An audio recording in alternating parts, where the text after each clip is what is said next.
Hey, it's Jose Galizon. You're watching the No Way Jose show. You can find me on YouTube, all the major odd podcatchers, and Odyssey, and now Rumble as well. I just made a Rumble account because if those who've been paying attention to my channel, I just got off of a strike for the most ridiculous of reasons. Maybe we'll get into that later. Maybe we won't. Who cares? But yes, it's very ridiculous. Definitely go check out my Rumble. I will probably not be posting much on this. I'm only doing this one just because of for PonyBoys. But I'm kind of riding close to the sun, as you can tell with the guests here. But I'll probably be exclusively posting just a Rumble for, I don't know, however long it takes to completely cool down to where there's no strikes. I'm able to post now. I'm demonetized, too, from this, which is ridiculous, for a minimum of 3 months, so there can't be any super chats. I'll try my best to keep track of the chat, but I guess we're doing communism today. You guys are all equal. I'll just try to look at it. But with you guys all being equal, you're just all as insignificant because it's super hard to keep track of the chat. So that's where why super chats come in handy, because when there's a big chat, I just see that big bright little thing on my end. I go, oh, I'll bring that up. A lot harder to keep track of the chat now. So that's a good way to kind of figure out what the hell communism is. But anyways, before we get into it, I got to do a little bit of my got to pay the bills. I do want to let you guys know how this normally works. I'll probably have to figure out a new way to go around it, but this maybe do like a live stream to like Rumble, private ones for my patrons, because what I used to do is I would do a live stream to YouTube, but I don't want to do that right now just because of the whole strike situation, at least till it cools off. But yes, I'll figure it out for you guys. But generally speaking, if you're a patron, you usually roughly get my content about a week early, whether it's going to be a live stream or I'll be recording or whatever. We'll figure it out. I got to figure out the new format for that. But you get the early content at patreon.com/NWJ2020. Lowest level's $2, highest level's 20. 20 is my sponsors. My sponsor is Jeremy, who has an Etsy store, etsy.com/shop/raising liberty. You can follow him on Twitter at Jeremy Rhymes. My co-host of Tower Gang, Toad, you can follow him at Tower Gang Toad. I also have Zach Overacker at ZOVERACK on Twitter. I have Lindsay, who's actually now she's Lindsay OKC. I almost gave you the old handle on TikTok. She does a lot of the OKC content, which is great because I'm not covering that sphere and someone needs to, because personally I hate TikTok, but I'm glad she's doing it. Someone needs to reach those people. I also have Matt, who all he ever asked me to say was repping the 219, raise hell, praise Dale. And, whatever, I'm here for it. I got my buddy at Abrogate D's on Twitter, and then Kevin B. Clark, a new sponsor. He's a full-time guitarist and private music teacher. I probably should put what area he's in. That's unprofessional of me. I totally forgot to do that. But yeah, definitely go hunt him down if you're looking for a guitarist for an event or a private music teacher. I'm a complete piece of shit. I forgot to put where he's at, so you guys know if you're in that area. But yeah, it's patreon.com/NoWayJose2020. Also, get my merch at TopLobsta.com. He's one of the guests today. But today we're doing 4 PonyBoys, and I have some great guests for you today. Let's start getting some of the boys in. Got Top with me today. What's up, my bud? Yo, what's up, man? Thanks for having me on again. Glad we're doing this shit. Let's do this. Hell yeah, dude. And then I got Reed, the prodigal son. He's been gone for a while. What's up, my dude? The Industrial Revolution was a disaster for the human race. Oh, I'm sorry. I wasn't supposed to say that. What's going on, guys? I'm coming out of retirement for a little while to go on Jose's show to meet one of the biggest fans in the political world I have. Or I'm one of his biggest fans, I should say. So we'll hell yeah. And here's your hero himself, Jake Angeli, the American Shaman. What's up, my man? Glad to have you back. If you guys want to get a little bit of a backstory on the fella, obviously, we all saw that mythical event that happened a while ago, but we went a little bit more in his backstory on my show a while ago. So if you look at a few episodes back, I had him on. Today, we're just having a fun conversation. When I had Jake on, I realized this dude is an interesting fella, has a lot of stuff to say. So we're just kind of, seeing where the wind brings us today. Wherever it goes, we'll have fun with this. And when I had him on too, there was another individual who was like, you know what? I need to link this guy up and this other guy up. And you know what the perfect format for that to be? Before PonyBoys. And I think you guys will see in the course of this conversation, or if you saw our last conversation, exactly why you think this next person was just the guy to link up with him. And that is my good friend, Shane Cashman. What's up, my friend? Oh yeah. What's good, guys? Happy to be here. One of my favorite shows, man. It's like my fourth or fifth time this year, I think. Yeah, I was like, Amazing. originally the logic was like 4 PonyBoys. It's like me, Top, Reed, Clint. But it's like sometimes someone's not there. But it's like, you know what? You know, Shane's like an unofficial 4 PonyBoy at this point. So it's almost like it makes sense because we have 4 PonyBoys plus our guest Jake. So here we are. awesome. Clint might join us later. He's currently trouncing the Krasenstein brothers with Dave Smith on the Redhead Libertarians channel. Yeah, hell yeah, brothers. Incredible. Fuck yeah, Thanks you for guys having ready us, to get into man. it? Yeah, dude. I am stoked. All right, let's get into it. Let's first off, I think the first thing I want to talk about is my mind lately, aliens. What are y'all's thoughts? No, for real. I know, it's been this thing where I always thought they were aliens, and then this whole shit recently with the whistleblower came out, and then I immediately like, no, there's no aliens. I mean, there are, but not those aliens. That's kind of my vibe. And I kind of just like ignored it. But I swear, like all my normie friends are talking about it and shit. So I was like, you know what? Fine, whatever. So I'll talk about it. we should ask Jake. Phoenix or like out in Arizona, wherever you are, I think is known for the crazy UFO lights and a lot of stuff in the desert. Do you believe in aliens? I thought you were going to say because it's a border Well, town. here's the thing. Because that's very funny. I'm not as smart as you. Fuck. Being a practitioner of shamanism, this happens to be a speciality of mine. So let's start with the idea that what we are thinking of as aliens, little green men from Zeta Reticuli, are actually interdimensional beings. Okay, there are layers of dimensions that are stacked on top of one another. And these entities exist in one of these dimensions that are layered on top of our own. And they are able to interact with our dimension just like we're able to interact with theirs. However, most of humanity is not conscious enough of these other dimensions to interact with them consciously. This is part of the role of the shaman, is interacting with these other dimensions or the spirit world, and to do so consciously in a way that allows the shamanic practitioner to be a medium for the spirit world and the physical world, and where those two things mesh. So, I mean, I could get into the physics behind extraterrestrials or interdimensional beings. It would take a little bit of explaining. I don't want to hold the mic too much, so I'm just going to leave it there. If you guys want me to go more into it, I think Jake needs to go pretty hard on this topic. I'm going to let you go. But before you get into the physics of it, which is fascinating, have you interacted with them? Before you go, I want to say, I've definitely. I've had my interaction with entities in the spirit world all my life. Which kind? Both positive and negative. Interesting. What do they do? In what ways are they positive and negative? What do they do to you? Okay, so look at it like this. Negative are entities from the infrared portion of the electromagnetic spectrum. So look at it. This is the best way I can put it. Human beings only perceive less than 1% of the electromagnetic spectrum, right? Mm-hmm. Now, I want you to think about something for a second. Every single place on this planet that science has said life could not possibly exist, there is life. All the way down at the bottom of the ocean where they said that it was way too much pressure, it was far too cold or far too hot near the volcanic vents, there's no way life could be down there. We'd take a submersible down there and lo and behold, there's little fish and crabs and all sorts of stuff down there at the bottom of the ocean. Another example would be microbiological life. For the longest time, it was not believed that that was a reality. Lawrence Nightingale was trying to get surgeons to wash their hands during wartime because of this idea of infection and germs and all that. And these people are just like sawing people's legs off and sewing people up with dirty hands, and they're getting infection and dying. Lo and behold, we find out microbiological life is a reality. And then if you even go beyond that level, all the way down to like near a quantum level, there's these tardigrades, these little indestructible microbiological microscopic organisms that are able to survive the vacuum of space. They're able to survive being on an incoming comet or an asteroid, and then they can replicate. So life is everywhere within this little less than 1% of the light spectrum or the electromagnetic spectrum we perceive with our five senses. So why would life not be everywhere else in the other 99.9%? Right?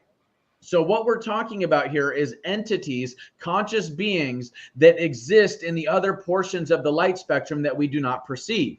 Now, as you open your third eye or your pineal gland, you begin to perceive these other dimensions, these other frequencies of electromagnetic activity. So this is why the powers that be choose to place fluoride in the water, because they wish to close up our pineal glands so that we don't perceive the spirit world. Well, no, it's fluoridate. It looks like calcium, like a calcium on a water faucet, but it is fluoridation of the pineal gland. It is a crystallization of fluoride on the pineal gland. Now, what's supposed to happen with the pineal gland is that when it opens like a pine cone. It's a pine cone shaped gland, and it opens. And when it opens, it begins to grow, and you get to perceive more of these dimensions of electromagnetic activity and light. So by creating this fluoridation, they are keeping it sealed, and they're keeping it sealed shut chemically. Now, when we get into like extraterrestrials or interdimensional beings and stuff like that, the low frequency or the bad side, what we have for a long time called demonic entities, these entities are existing on the infrared portion of the electromagnetic spectrum, the low frequency portion. And then the high frequency entities, the high frequency beings, are existing in the ultraviolet portion of the electromagnetic spectrum, the high frequency of electromagnetic activity. And all of these electromagnetic frequencies and are layered in our world, and our aura, our electromagnetic field, interacts with all of these dimensions that are around us all the time. We just don't normally perceive with our five senses. Now, are you guys familiar with Dr. Stephen Greer and the CE5 experiences that he does? I know the name, but I don't know the experiments now. Yeah, Dr. Stephen Greer, he's been a big proponent of like disclosure. He created what's called the Disclosure Project, where he got a bunch of intelligence agents and former military to come forward and give their testimony about seeing UFOs or UAPs, unidentified aerial phenomena. Oh, yeah. And he did like a press conference like 10, 20 years ago, and it was a drop in the bucket, bro. It really, the media didn't really cover it. It didn't really gain any traction. But what he does is with these CE5, Close Encounter of the Fifth Kind, what he does with these CE5 experiences is he goes to the top of mountains, and then he does a mantra, an ancient mantra that is designed to invoke these positive entities to come from these higher dimensions and into our own. And then he does this for like an hour with a group of people. And then they look up in the sky and they see these lights coming down into our atmosphere. And they're like moving around in ways that the G-force is impossible. And what he'll do is he'll take one of those industrial lasers you have like from rock concerts, and he'll shine it on these things up in the atmosphere as a way of saying, hi, we see you. And then they'll like shine bright lights down back at them like, yes, we see you too. Yes, we're communicating with you interdimensionally. Now, I'm sure. Have you guys seen the movie Ant-Man? Yeah, Which one? Not the latest one though. Yeah. Okay, but the first one, right? Where he wears the earpiece and he's able to communicate with the ants using electromagnetic signals from his mind and body to communicate with the ants, right? So he's not going up to the ants and speaking English, because that's not how they communicate. So you have to learn how to communicate with the ants based on the way that they communicate with each other. And that way is through electromagnetic activity. Now, our brains are like an electromagnetic transmitter receiver. And so these entities, these interdimensional beings, are communicating with us in a way that we understand. It's like we're the ants and they're the humans. And they're so advanced, not just so much technologically, but consciousness-wise, that they are able to communicate with the electromagnetic stream of thoughts that we call thinking or thoughts, and to communicate with us directly. Now, not everybody's ready for that, and that's part of what the role of the shaman is it's a person that's ready for that level of communication and then able to bring these messages to the tribe. Yo, I got some questions. So, because I love this topic. When you're talking about Greer on top of a mountain doing the ritual to open the portal, it sounds like, is that like a mystery college? Do you know about those? Yeah, mystery school. Yeah. Real quick, Shane, do you have a notepad? Are you taking notes over there? Yeah. Hell yeah. I should have bought my notepad. You know, it's interesting because I was just looking into Jacob's ladder. He lays his head on a rock, falls asleep. And then angels, he sees angels coming down this staircase and up the staircase. Yeah. So there is something like, do you think, I don't want to derail you. Go ahead. Keep going, man. No, we got to go to that too. There's so much to happen. But can you explain mystery?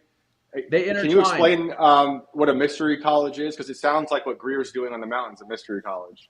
Well, and that's kind of what my website, Forbidden Truth Academy, is all about, is creating a new form of a mystery school or a mystery college. So look at it like this. There is a massive cloud of information. Quantum physicists call it non-local consciousness. And it's basically this notion that the human mind and body is like an antenna or a computer that is processing this signal of self-awareness and consciousness that is embedded in the very fabric of space-time itself. Okay. And the information that is transmitted from non-local consciousness to our mind and to our body and then back to non-local consciousness is in a constant feedback loop. It goes all the way down to a DNA level, right? And the more your DNA and these antennae on your DNA that are responsible for sending light and information, the more of those get activated, the more information you can process in your electromagnetic field, in your brain, all the way down to a DNA level, and then your DNA begins to evolve, right? So these ancient mystery schools or mystery colleges were designed to open people up to that higher level of education where they're able to send and receive more light and information with God or with the great spirit, source, Brahma, nirvana, non-local consciousness. There's all sorts of names for it. And so the idea here is that there is a specific ceremonial formula, kind of like grade school, that you can go to where you start off with 1 + 1 = 2, then you move on to 2 + 2 = 4, then you get into addition, subtraction, multiplication, division, then you get into algebra, then you get into geometry, then you get into calculus, right? So it's like that, except for with spiritual knowledge and the ascension process, which is the activation of all these antennae on the DNA so that we can literally ascend. And they have record of this in Tibet, and it's called achieving what they call rainbow body.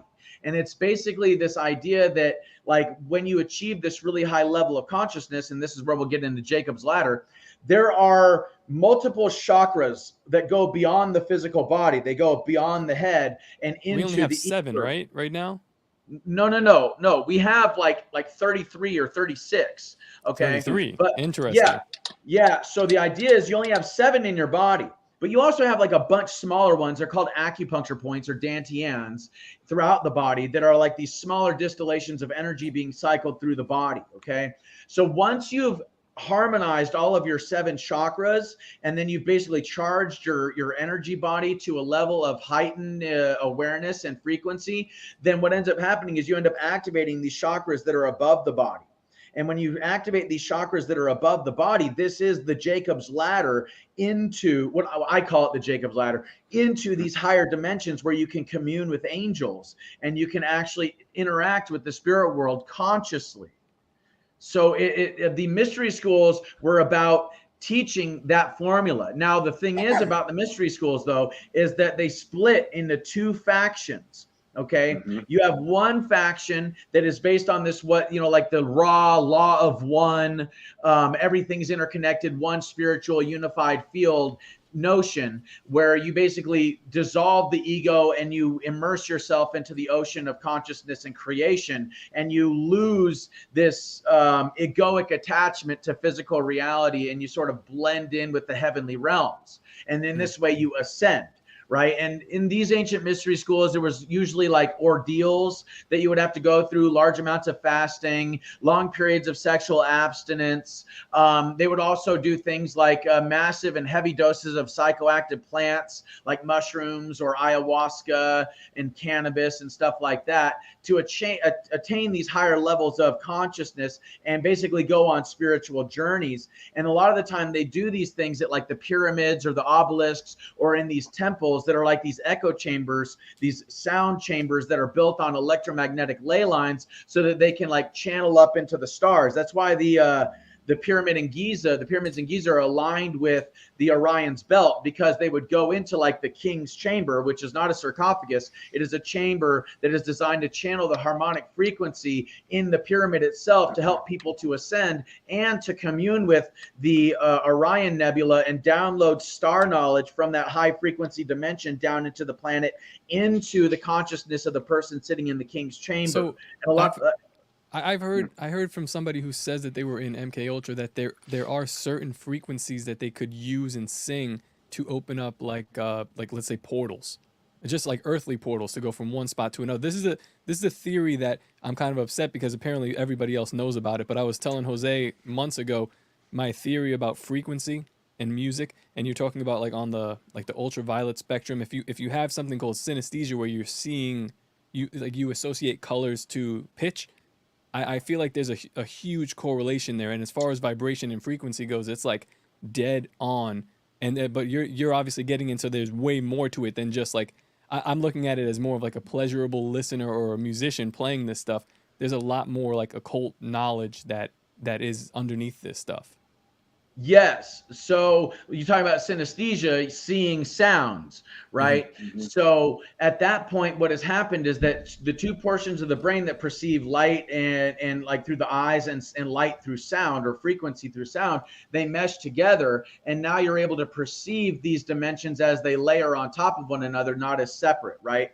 So in shamanism, part of shamanism, like especially like in like the Mongolian or Siberian tradition, as well as the Nordic tradition, there's the that Mongolian throat singing. It's about channeling vibrations that echo out of the body to create massive ripples that channel through the ecosystem at a high frequency vibration, and they ward off evil spirits and they cleanse the ecosystem through vibration. Now, when you do that inside of your body, a number of things happen. The gray matter in the brain is massaged, and you end up creating more neural connectivity, which allows you to download and process more information. It expands the consciousness field. It vibrates the DNA on like a DNA level to where you activate more of these antennae on the DNA. And so all of this stuff is, yes, it's intertwined and interlinked. And so when they're in the king's chamber and they have massive amounts of psychoactive plant, like psilocybin, for example, running through their system, and they're singing this mantra and this song, and they're in this vibratory chamber of the pyramid, and they're doing it during a certain star alignment day where the stars are right over the pyramids. They're basically walking through these interdimensional windows, and they're ascending to these higher levels of consciousness where more information is being channeled through their mind and through their bodies. Now, the other side, oh, go ahead. No, do you think like something like psilocybin, do you think it's more of like is it a steroid, or is it something that just removes the veil? Like, is it making you stronger, or is it making the shit around you weaker for you to pass through? Well, psilocybin is not a steroid. It's what is called a nootropic, which basically means that it does neurogenesis, or it creates new neurons in the brain. Mm-hmm. And it also unites all of the neurons in the brain to create a massive amount of interconnectivity in the brain that allows the brain to process more information. Now, the thing is that when it comes to hallucinations, quote unquote, especially with things like psilocybin or peyote or ayahuasca, is that it's not so much that you're seeing something that isn't there. What it is that there's all this information, all this electromagnetic information that your brain filters out because it's not essential for survival. But what these things do, based on the amount that you've taken and the level of intensity that you dissolve these barriers, it allows that information to come in. And this is why it is like when indigenous tribes are doing peyote or ayahuasca or mushrooms together, they all see the same hallucinations, because they're essentially tapping into this higher dimensional manifold that is tapped into our dimension, and we just don't normally perceive it with our five senses. I do want to say though, for me, I can understand this somewhat from a kind of woo, because I can, like, if you've ever tripped super hard on psilocybin or even something like weed, like I've always called it, like, I don't know if there's an actual term for it, but I always called the woo-woos. Like, if you get insanely high, like weed, like you have to be very high to get there, but you get to this point where you hear like, wow, wow, wow, wow. Like you almost hear the like pounding, and if you were to, and it's weird, it's almost like when you're in that moment, and there's a similar thing that kind of goes on with psilocybin, a similar feeling, and it's almost if you just embrace that feeling, like when a lot of times when you're in weed, you almost feel scared or like freaked out by the feeling, but if you just get comfortable with it and embrace it, it is like it kind of almost opens up new pathways of thinking in a certain way. I think the same thing is similar with psilocybin, so I can actually understand this, even if for people who don't want to go full woo-woo, you can understand this from a purely biological perspective and like kind of just how your brain works, that it really there is something to that. Like I've had some of the most deepest thoughts on psilocybin, or even in the deepest parts of like being really high on weed, you know? I had like 10 years of doing shrooms and acid, and then lots of bad other drugs like drinking Robitussin because I couldn't get shrooms. But like, no one told me in my little shitty town on the river that you don't have to take a full eighth of mushrooms, right? I just did the whole eighth every time for a long time. Oh, that's a good thing, Shane. That's a good thing. Jake, my brain, my feeble little human brain couldn't take it. Those first like 6 or 7 trips on a full eighth, I would get what I think some people call that fear, where you know there's no turning back. Mm-hmm. And then like 30 minutes into the trip, I would start sweating and then pass out. Every time with different groups of people would always say you passed out and you woke up speaking an upside down language. And I would just be talking, and I was seeing upside down. I remember streetlights upside down. I remember buildings upside down. And then would wear off. I would not sweat anymore and have a great trip. But those first like 7 or so times, I don't know where I went, but I came back talking a different language, and like different people from different groups said that. I personally think the heavier doses are better. I've done 9 grams, dude. I've done 9 grams. And dude, it was fucking awesome. You know, I was laying in my bed and I had earplugs in and I had my eyes closed, and I had to remind myself that I was a human being laying in a bed on planet Earth. Yeah. You know, but once I did that and I opened my eyes and looked around, like, I'm okay. All right, going back in. You know, and then and this is why in shamanism, a lot of the time what they'll do, especially with like the real veteran shaman, and you'll see these things in Peru where they build like these little mud huts out of like stone and mud, and then they'll have like a little doggy door size hole in it that they cover with a cloth, and they'll go inside these things, cover it up, and then they'll trip in there for like 10 hours. And it's like a sensory deprivation chamber. And it's because they're going into this ether. They're going into these other dimensions of reality. And they don't want to be subject to having to worry about survival. Is a puma coming out of the, you know, or a jaguar coming out of the jungle? You know what I mean? Is there a snake crawling underneath my legs? So they create this safe space for themselves so they can go into these other dimensions. It sounds to me like, you know, maybe you were in the wrong environment. So the thing is about mushrooms. So, this is the thing about all shamanism and all plants, whether they be psychoactive or healing plants. In shamanism, they believe that these plants have a spirit, right? And there is a plant spirit that you can commune with and converse with. And in the process, you can gain knowledge that goes beyond words. Okay, that's why like they communicate through symbols or sounds or frequencies or colors, etc. So the idea here is that each of these plants has a spirit. And if you commune with that spirit and you pray over the plants before you take them in the right set and setting, and you do it for the right reasons, then these doors open up for you. But if you're doing it at like a rock concert or going to the club or going to watch a movie, or you get behind the wheel of a car, it's almost like the mushroom is if you're taking a mushroom, the mushroom is also taking a human. Okay, so it's like a meshing of these two fields of consciousness. And so the best way to do mushrooms is in the environment that they grow in. And mushrooms grow in silence, in darkness, and in a temperature of anywhere from 70 to 80 degrees. So you need to create those conditions for the mushroom, and then you will grow along with the mushroom. It's like the mushroom's like, oh yeah, I can get in the wilderness too. And in the wilderness too.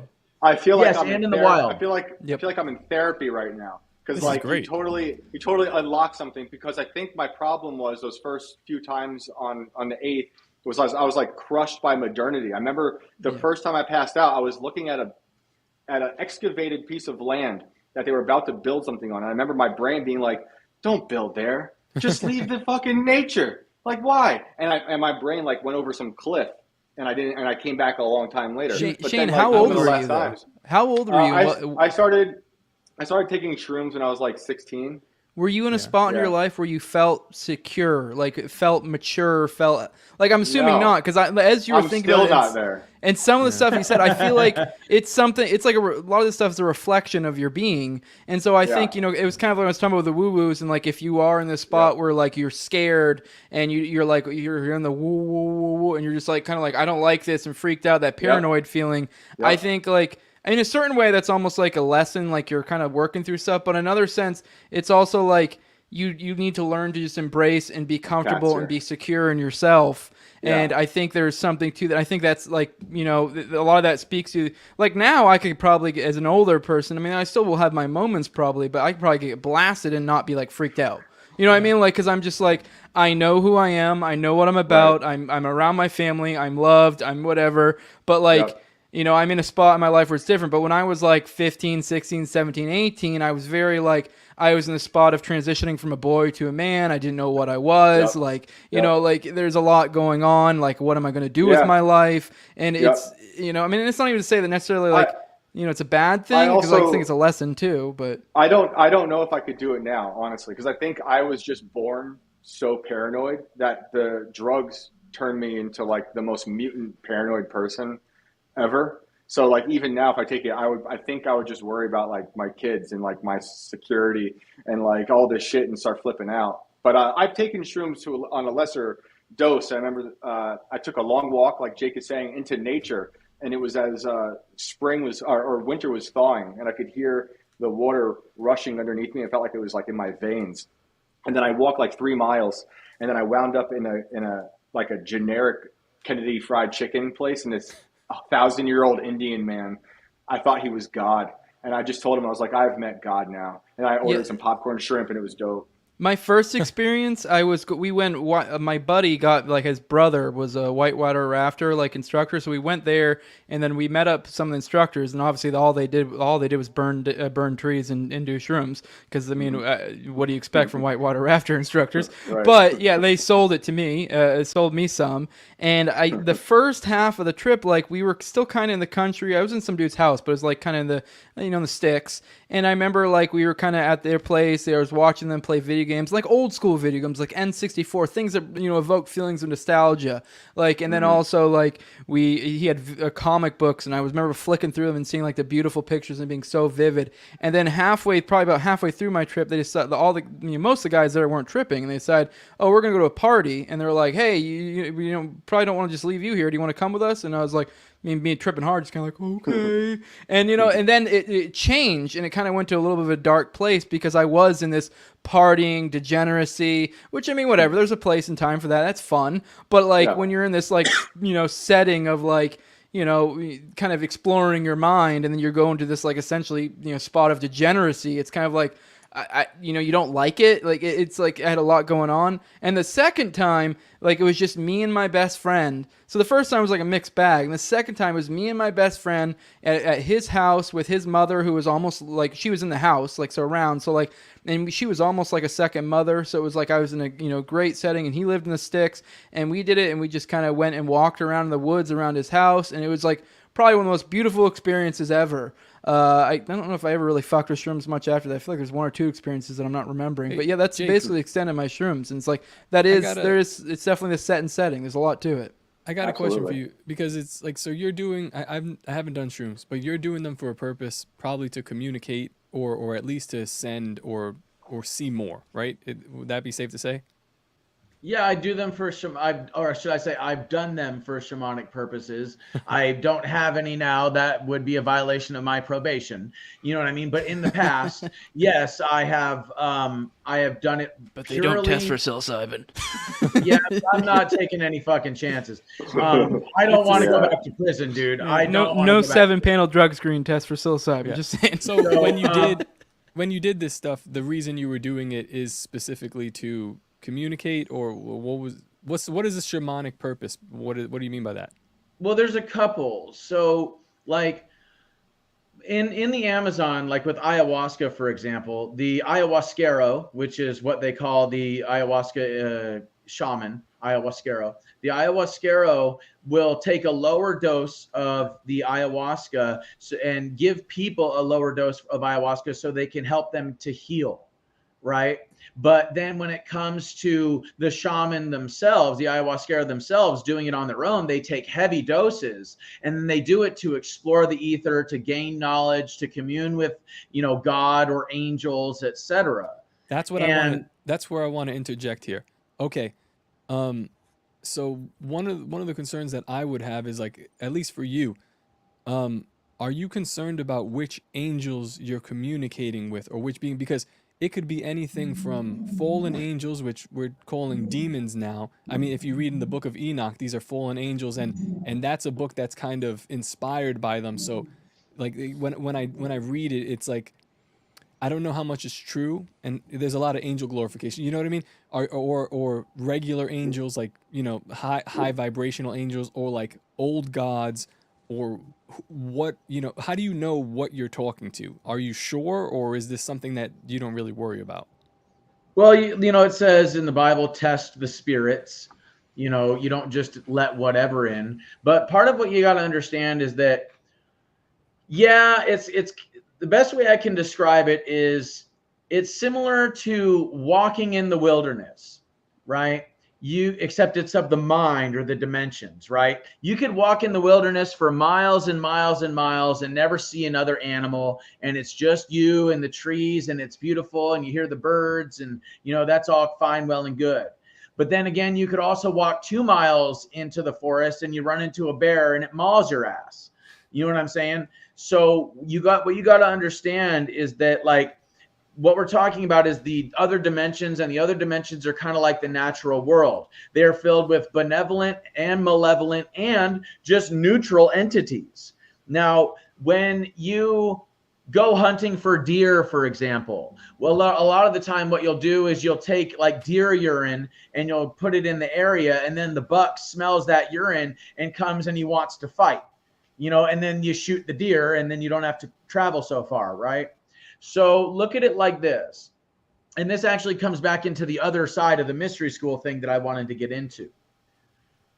When you're in these states of consciousness, especially depending on the location, if it's a sacred site or a pyramid or something like that, then the whole idea is that you invoke the entity or the angel or whatever it is that you wish to commune with.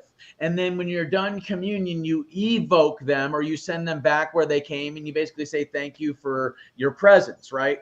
You will usually be able to tell what entity you're dealing with based on the vibrations that you feel. You see? So like if you're invoking the Archangel Machiel, for example, Michael, then you will feel strength, you will feel power, you will feel love, you will feel peace, you will feel joy, right? You're going to feel these emotions. You will feel them intensely, but you will still feel them, right? Now, the other side of the mystery school, so that's one side of the mystery school, is understanding all this stuff about the high frequencies and how to battle the low frequencies and kick them out of your space, right? Now, the other side is the Temple of Set, which Set is the ancient Egyptian version of Satan, right? It's this Set worship, which is actually death worship. It's a death cult. And this is where you get into the sacrificing of animals or of children or of human beings. Malachian stuff. What's that? Malachian stuff. Malachian? Yeah, Moloch. Like Moloch. Oh, Exactly. Moloch. Yeah. Exactly. Okay. So what is calling these entities is this low frequency vibration, what has been referred to as loosh, right? It's like spreading the fucking deer piss in the area to invite these entities, except it's done with pain, suffering, fear, adrenaline, human blood, etc. And it draws these lower form entities to that location, and then they commune with these lower dimensional entities, right? So that's the other side of the ancient mystery schools, the dual factions. You have the life magic or white magic, light magic, that is based on becoming a temple of knowledge and understanding and love and bliss, and basically being a temple for this unified field of consciousness.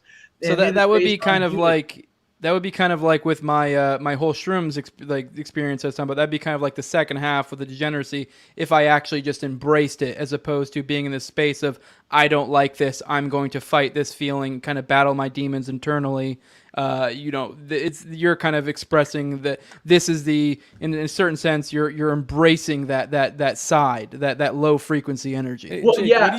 Yes, that is what the other side. One second, Top. Mm-hmm. That is what the other mystery school is about. Is embracing the low frequency side, communicating with the entities in the the infrared portion of the spectrum, inviting them not just into the world, but into your bodies. You see, and this is where you get into the higher levels of the priestcraft within these lower dimensions of death magic or black magic, is that you end up becoming demonically possessed.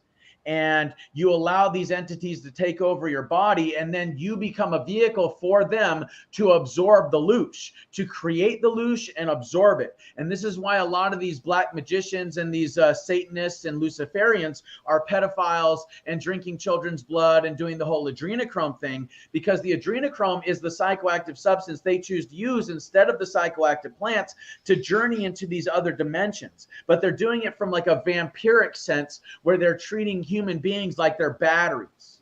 Mm-hmm. Yeah. So Do you think? Top, what was your question? Oh yeah, Top. What's your question? Let me real quick. I want to check in with Reed. Was this at all what you were expecting? No, trying to figure out what to add, but this is completely out of my wheelhouse. So no, not at all. We went off the rails with it. But I was going to ask, what do you think would have happened? This is January 6, 2021. You're there with some of your strongest shamans, and you do some heroic doses in that spot. What does that look like? What do you think? No. Pass. Thank you, but no. I'm just saying, saying, what's funny though? You know what's funny though is Tucker Carlson 2 days in a row on July 21st and July 22nd of 2022 said that I was on mushrooms in the Capitol. Not true. Never happened. It just seems like happened. It's like a bear trap. But like, do you think that there are like places on this earth, because that seems like a cursed place, Washington D.C. Like when I drive through it, I get goosebumps because it just has bad energy to it. A lot of places. To bring it back to the shrimp thing, talking about that is peak. Like that. That's peak degeneracy. So if you are in that space, that would be like, you know how I was kind of expressing I was essentially internally battling my demons when I was in that setting. Like that would be, you're to a point where you almost are like, you're a spot where you probably could. You'd struggle to win. Like you may just dive right full into that Molochian type mentality. Here's the question though: Is it like so in 1776 when I guess they did that in like 1800s when they decided to put the White House over there in Virginia. Is there some kind of like dark energy about this specific location? That's why they built it, or do you think that they made this place dark? Can it be made light again? Yes. Yeah. So what we're talking about here, the reason why they've moved the capital to DC is because they found the ley lines that were in that area and found that spot. I mean, DC was originally a swamp, and then they transformed it in. Yeah, I know now it still is. I know, right? And which is really ironic when you think about it. It's really ironic that it started out as a swamp and now it's become a swamp of corruption and degeneracy. But the point is that they found the place where the ley lines were, and then they built on top of that. Now, one of the things that I want you to try and keep in mind, okay, the Vatican is built on ley lines. The London Palace is built on ley lines. All of the capitals in all of the states across the United States are built on ley lines, okay? So why is that? And it's because these centers of electromagnetic activity, regardless of whether or not there's something built there or not, it affects our minds, it affects our emotions, and therefore it affects our behavior. It affects our collective consciousness because we are electromagnetic beings. We are beings of frequency. So they built on top of these ley lines, and they built buildings of power. And these buildings of power are where people congregate, and they do what? They do rituals. We call it voting on bills, okay? But these are rituals, right? Because there's a very specific way that the energy moves around the room, who's allowed to speak, how long they're allowed to speak, et cetera, right? So they're doing rituals, and then these rituals end up affecting us and our behavior based on how that affects our thoughts and our emotions, how those things affect our behavior, where we can buy things, where we can sell things, what we can buy, what we can't buy, what we can sell, what we can't sell, etc. So these buildings of power are built on the ley lines to basically control the minds and the bodies of the people.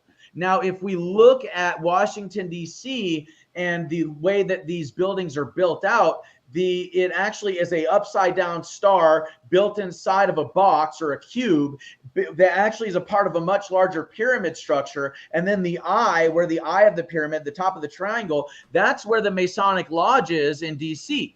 And so what we're talking about here is this ancient knowledge from these mystery schools. The secret societies are distillations from the ancient mystery schools that have been passing on this knowledge. But what ended up happening is that the mystery schools were infiltrated by this larger Saturn, or Satan, these larger satanic Luciferian orders that were essentially trying to take over the planet and destroy humanity like they have been for millennia, all the way back to the time of Enoch, okay? And even beforehand.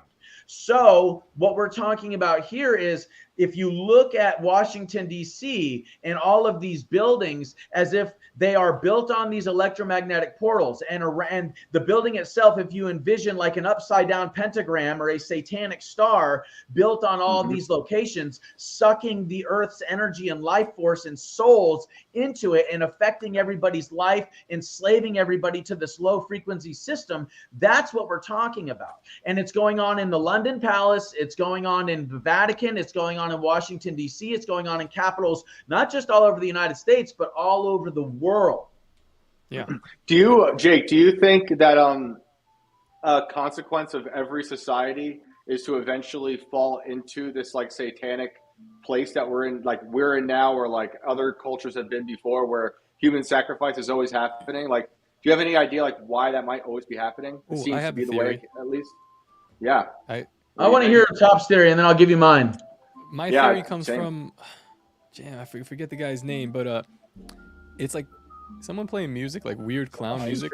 No, that's my clock. It's a clock. Okay, I was like, this is so freaky. I thought I was on mushrooms. Jose, this is my show now. This is the TopLobsta show. Everybody welcome. Settle down. I do gotta say, I love that I'm like the bridge between like the Reed mentality and the other three mentality. I love this type of shit. I'll be honest, I don't like completely buy all of it, but I like it, and I take things from it and I go, huh, that's interesting, and incorporate my thinking. It's like a lot of it I think sometimes these are metaphors, or they're literal, or it's like there's, depending on how you perceive it, there's almost it's kind of like, I know when I went on a deep dive on Aleister Crowley, that was like a big thing about him, and obviously he would be the low frequency shit, but a lot of the ideas of like the magic is just kind of the idea of like you're essentially manifesting an idea, and if you just believe it enough, like essentially perception's reality, and that's kind of like what's occurring. Jose, first, I don't want to take away from Top's and Jake's answer to that question, but even if you don't believe in this stuff, there's evil people in charge who are into this stuff as well, and like the flip side of what Jake's talking about, so exactly. It's like they're manifesting something dark, and I believe that human sacrifice is happening today, and it's always been happening, so it's, you don't have to believe in it all, in ley lines and all this stuff, but there's some evil like blueprint that's been laid on top of us. What's happening to Jose right now is like you'll understand from the political, when we talk about politics, the left has been fighting a war against, just pretty much anybody normal for the last probably 100 years. And the right has just started fighting back 6 years ago. That's what's happening. But this has been going on for 1,000. Yes and no. I just want to throw out John Brown. John Brown, the abolitionist, pro-life. He was a Christian. He fought against, a lot of evil shit. And I think if he was alive today, would be doing some pretty crazy shit to Planned Parenthoods. But overall, you're right. Like totally. What I mean is like the culture, like the people in general. I feel like the conservative right has been asleep for so long, kind of just going along to get along, living the American dream or whatever the fuck they're trying to do. And the left has been doing their long march through the institutions for years and years and years, decades and decades. And now here we are. The right wakes up finally. We do January 6th, but it doesn't matter because it's been so. I mean, the swamp is so deep, the roots are so entrenched in this mud. But I wanted. But the thing is, bro. But really quick, the thing is about this whole deeply rooted Luciferian satanic system is that it has root rot. Because it's corrupt, it has root rot, and it's dying from the inside. And the tree is just going to fall over one day because it cannot stand for long. Yeah, I want to bridge the gap once again with this idea of that it will ultimately devolve. I think to bridge the gap, you can kind of understand this from a theory perspective of, one side, the low frequency shit is like authoritarian, like top down, like coercion type, mentality. And then you have the flip side, which is like freedom, good, like, liberty, more of a, decentralized thing. And so to look at it as like, all of these societies are going to devolve. I think, yes, if you're trying to look at it just from a, I guess the word, it's almost like myopic in a sense. Like for example, Reed's in New Hampshire, and like he's essentially in a certain sense, and this bridging the gap, metaphor I'm making here, it's like you take all these people who don't believe, like are against this Malachian shit, and group up in this other area, and they build up their power elsewhere. Like, yeah, some places will fall, but out of the darkness, it rises in other places something beautiful. So like it is like this ongoing cycle, and this idea that like this thing acts as a whole, it's a uniform thing, is kind of looking at it the wrong way. Yes, the United States, if you're looking at it, shit, just in those two words, the United States, the whole idea is like, by their theories, it's supposed to be however many different states at the given time, operating separately, but, together as well. It really, in a sense, like, they're separate entities. So yes, the United States as a whole in that sense might fall, but not really. So that's where we get ideas like secession, shit like that, where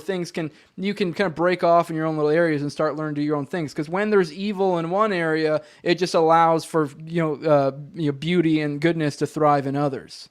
Well, and that's where we get into this notion of universal balance. And so that is what the God, creator, whatever, is always keeping, is that universal balance. Okay. So if there is great evil, there is also great good. All right. And this is a part of the basics, the physics of reality. Is that look like thermodynamics almost? Like if you're going to have like, it's like, Yeah, we're up. The human society is embedded into the very fabric of space-time and the dimensions. And I'll give you an example. So, and this will kind of answer Shane's question. Sorry, Top, I didn't mean to cut you off. But look at it like this, okay? During the 1950s, there was the fashion was high and tight haircuts, leather jackets, tight jeans, leave it to Beaver. The drugs of choice were things like housewives were taking meth because they were getting prescribed by their doctors. People were drinking alcohol and smoking cigarettes, etc. Right? The music was very uptight and very proper. Maybe Elvis and a few others were kind of breaking that, but mostly it was uptight, proper. Then you get into the 60s, right? And what is it? It's bell-bottom jeans, it's long hair, it's weed, it's mushrooms, it's acid, it's rock and roll music.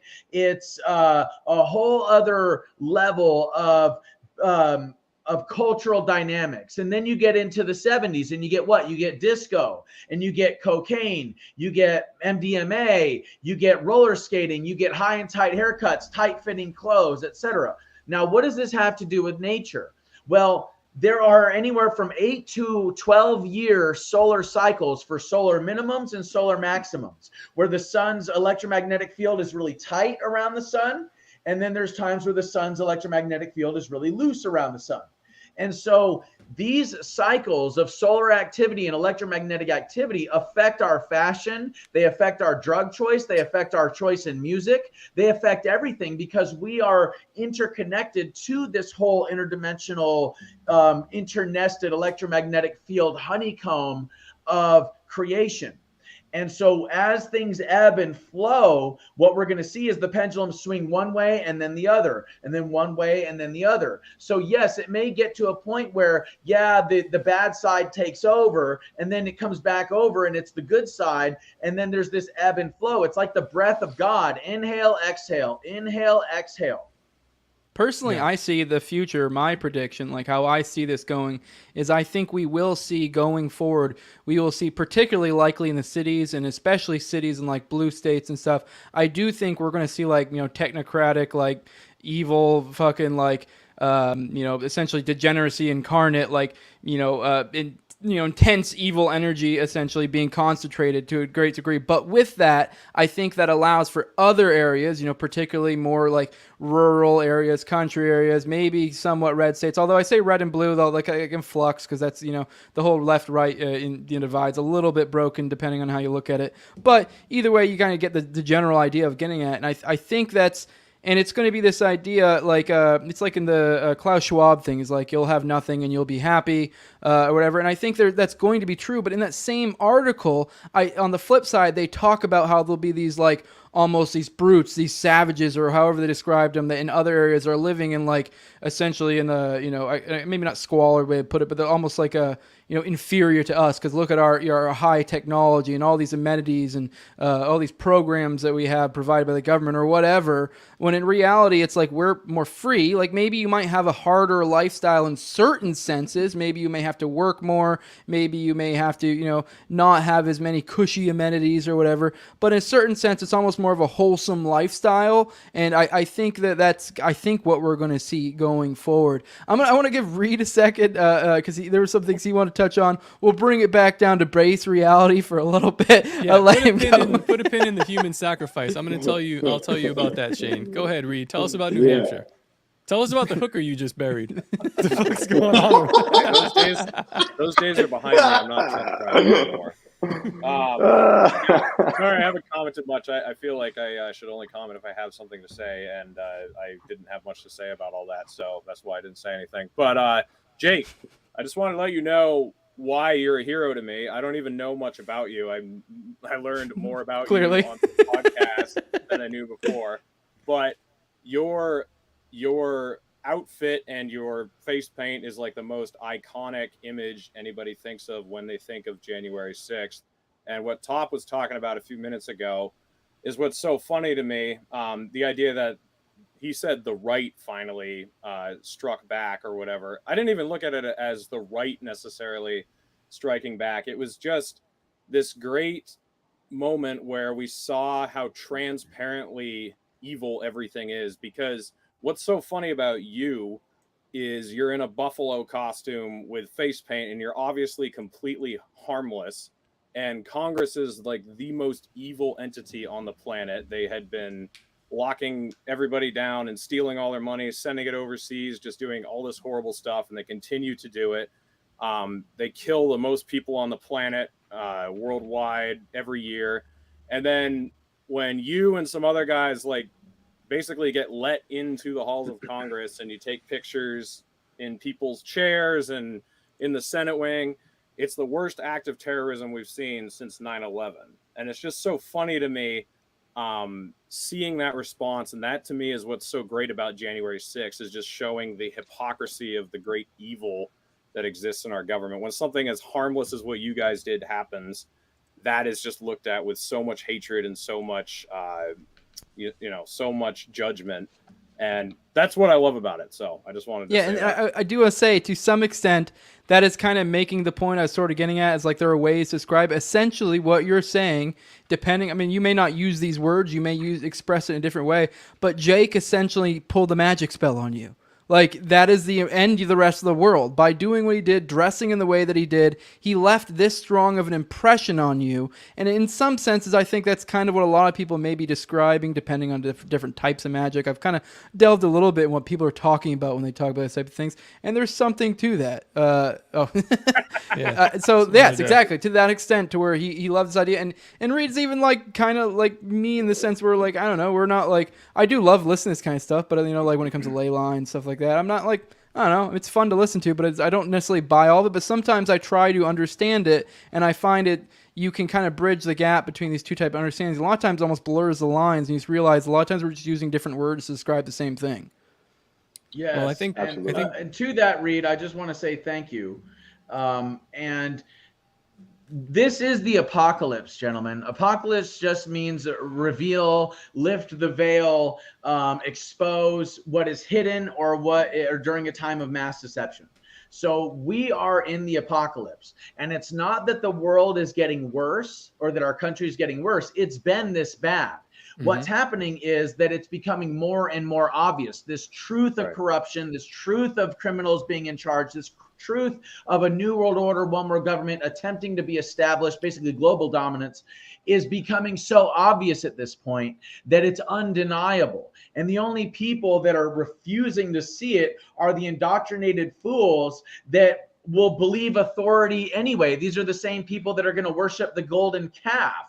You know what I'm saying? So now to this idea of a magic spell being broken. So in Heyoka shamanism, the Heyoka is like the highest form of shamanism. And what the Heyoka will do is dress in elaborate ways or do things that are strange to the cultural programming of the tribe. And the Heyoka does this to basically break up the neuro-linguistic programming, to shatter the cultural paradigms, and culture jamming. And then plant seeds of the truth in people's minds, and in a sense break the magic spell over people's minds and allow them to see the world the way that the Heyoka shaman sees it. And in large part, I mean, you said it, not me, Reed. You said it, not me, Jose. That's kind of what happened. Yeah, that was your intention. That's awesome. The Heyokas are really interesting. Some of them I think will walk backwards, right, when everyone's walking forwards. But I was thinking, to go back to January 6th real quick, I was thinking today, I was wondering, Jake, what you thought when you heard Joe Biden say that he once broke into the Capitol and sat in the chair. Do you remember that? Did you hear that? Yeah, I've seen it. You know, I try not to get outraged. You see, and this is part of the reason why the Operation Mockingbird media fuels outrage, because it keeps us in this lower level of thought and emotion, and we're all fighting each other over the talking points that the CIA handed us through their Operation Mockingbird media. So for me, when I look at things like that, I don't get outraged. I laugh. Yeah, see, you know, that's awesome. that's what they don't want. That's the attitude we need. What we do every Wednesday, and we're going to be doing it every Sunday, we do a show called Tower Gang. And it's like, you know, a bunch of overtly political people. We all met through libertarian politics, but we come together and we do this like comedy show. I guess we can call it comedy now. Comedians think we're fucking funny. And we make a mockery of everything. We talk about the worst shit. And I love doing it because it really, it cuts that line of like, instead of being out, I used to go on Twitter and be outraged and want to debate. Let's debate. You know, I'm going to call you this word or that word. It's like, it's so much better to just kill you with humor. It cuts right through the human psyche. People immediately get it. And it's like, I'm not vibrating on your level anymore. I'm not like, you're not going to bring me down and drag me into an argument. I'm going to call you gay and we're going to move on. I'll drop a Pepe meme on your head or something and everyone will laugh. Tower Gang are basically Heyokas. If you think we're walking backwards. And you go, and you go look at Heyokas, you are that. Yeah, to bridge the gap once again, you know, describing magic, or you could call it culture jamming or whatever you call it. It's the same thing that like Alex Stein did with, like, say for example with the fucking the AOC juicy booty like Latina shit, and like just think about how that broke people's mind. It's clearly a harmless joke, goofing off. She clearly was being ridiculous. That as well. But then it has this effect, and it has this effect on both sides. On the lower frequency, it breaks people's minds. They go, oh my god, how dare you? Why would you do that? Oh my god. And on the other people, they get it. They're like, oh, we're just goofing, we're having fun. Who cares? She's a fucking literal evil person. She got a fat ass. She's got a very nice butt. I'm just gonna say it. She's got a nice. You heard it here first. She's a very pretty woman, in my opinion. Yeah. But she's filled with all sorts of really bad ideas. So she's bad ideas wrapped in a pretty package, handed to the public because that's what sells. You see, and this is this is their strategy. And dude, they were trying to make Tulsi Gabbard that person, but then Tulsi Gabbard basically gave him the finger and said, "No, I'm not going to play that game. I don't agree with you." And then what did they do? They shoved her to the side, and then they brought in AOC. And you know who else? Ilhan Omar. She's really pretty too, but she's fucking crazy. You know what I'm saying? And she's got all these people, you know, believing that we need to abolish the police and, you know, that America's evil. And it's like, well, then why did you come here, woman? Why the fuck did you come here? If it's evil and if it's so bad, then why don't you go back? Because look, there's a reason people came here from all over the world, and it's because this is and will always be the freest nation on the planet. And speaking to this, I just want to say this really quick.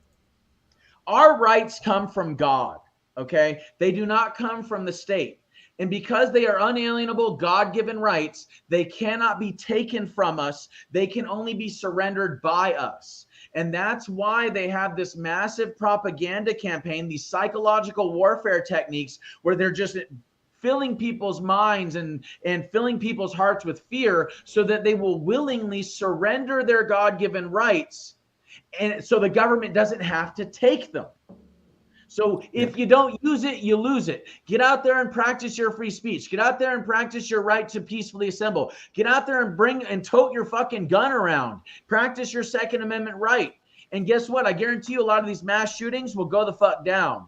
I guarantee you that if any of these mass shooters believe that there might be a gun somewhere in that crowd, they ain't going to do shit. I also think you got to reveal the magic of the lower frequency. You have to reveal what they're doing. And then that's when they see through it. And in another way, you can get the magic. I think it's just once people realize the methodology of the evil, that rules above us, like, people always look for, justice in the sense of like, oh, we need someone to go to jail or this or that. Really, in most cases, the most justice you're ever going to get is the fact that it will damage their reputation. And once you get more people to see through that, see what's happening, that magic spell no longer holds any effect and it slowly weakens. It's like if I literally told you how someone did some magic trick and told you the exact thing, and you to a whole crowd of people, they may not get that round of applause at the end after they did it because you go, oh, I know you just pulled that and whatever. Like, and so these things like like the OKC bombing or like the Governor Whitmer thing or J6, they lose their effect. I mean, obviously the people still residing in those low frequency areas that still have their effect, but to some extent we're not as concerned with them. We're more concerned with people, in the higher frequencies or in the kind of like in the middle to kind of sway them one way or the other. And I guess to some extent the low, because it may, kind of budge them a little bit higher along the frequency to some extent by kind of like shocking their system to kind of bring it back to the other point. Kind of like when you're in that spot, when you're tripping and you're in this area of like this bad setting or kind of around degeneracy and you're kind of in there battling with it. That battle is kind of an internal battle going on that you're fighting with yourself. Like, do I want to submit to this vibe, this feeling that I'm around right now, or do I want to fight it? And you fight it, and then the people describe it as being a bad thing. Like, no, you're kind of working your muscles to some extent. It's interesting how, like, even though it seems like we're powerless against the state, I still feel like they have to follow these like these laws of engagement, these rules of engagement, where I call it just vampire shit. Where like you were saying, with mostly anything, they're gonna say, hey, we're gonna do this, and people just say, nah, I'm not gonna invite you in, no, and then they go, fuck, I gotta go back and regroup, and then they go and regroup and say, we're gonna do this, and if you just keep saying, no, I'm not gonna invite you in, they can't really do anything. How many times? Yeah, like to the Whitmer thing. Think about what a dud that was. So many people saw through that, and to this day, that's it. To this day, there's still like people that are trying so hard to push that. Like I just watched a thing with Jeffrey Toobin where he like tied the OKC bombing into Michigan to this to that, and like literally like almost all of them, except for maybe like one or two were stuff and like, oh yeah, that one had Fed involvement, that one had Fed involvement, that one had Fed involvement, and you're still trying to string this case together, and it's like.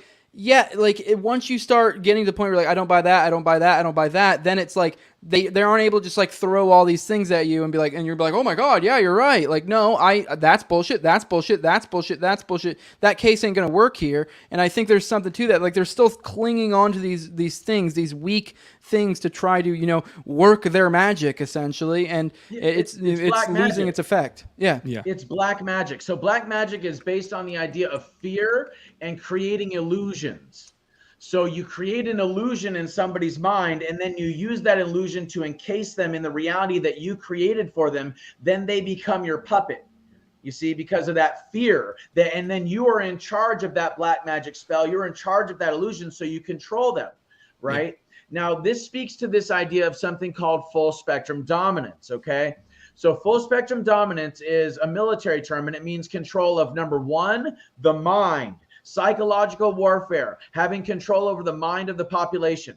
And then from there, you're able to control the land, the seas, the air and the airspace, the subterranean, deep underground military bases, the space, as in satellites and stuff like that, the chemical and biological agents, the technology and the computers and the cell phones, the cell phone towers, etc. Right?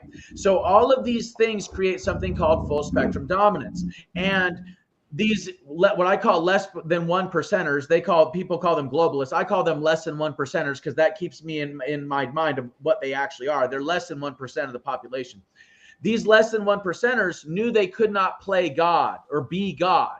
So they decided to create a system in which they had full spectrum dominance, that they could play God. They could create this illusion of entrapment, or this illusion of being in like a spiritual prison of sorts, the illusion of debt, the illusion that we have to obey unjust laws. And speaking to what Top was saying, Gandhi, bro, Martin Luther King Jr., nonviolent non-cooperation. No, I'm not doing that. And Gandhi said, true power is not about external force, but about having an indomitable will. Mm-hmm. Hey, That's Reed, so I know good. you got to bounce here soon. You have any more questions that you got to do? Maybe Clint will join us after. I'm not sure the status of the spaces, but I think we're going to keep rolling for at least another half hour after that, because this is I'm digging it. You got anything you want? Any other questions or anything you want to add, Reed, at this point? Because give you a little time before you bounce.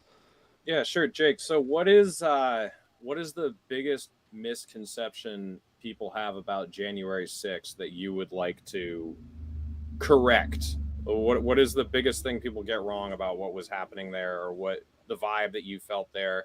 What would you like to tell people that they're just missing about it?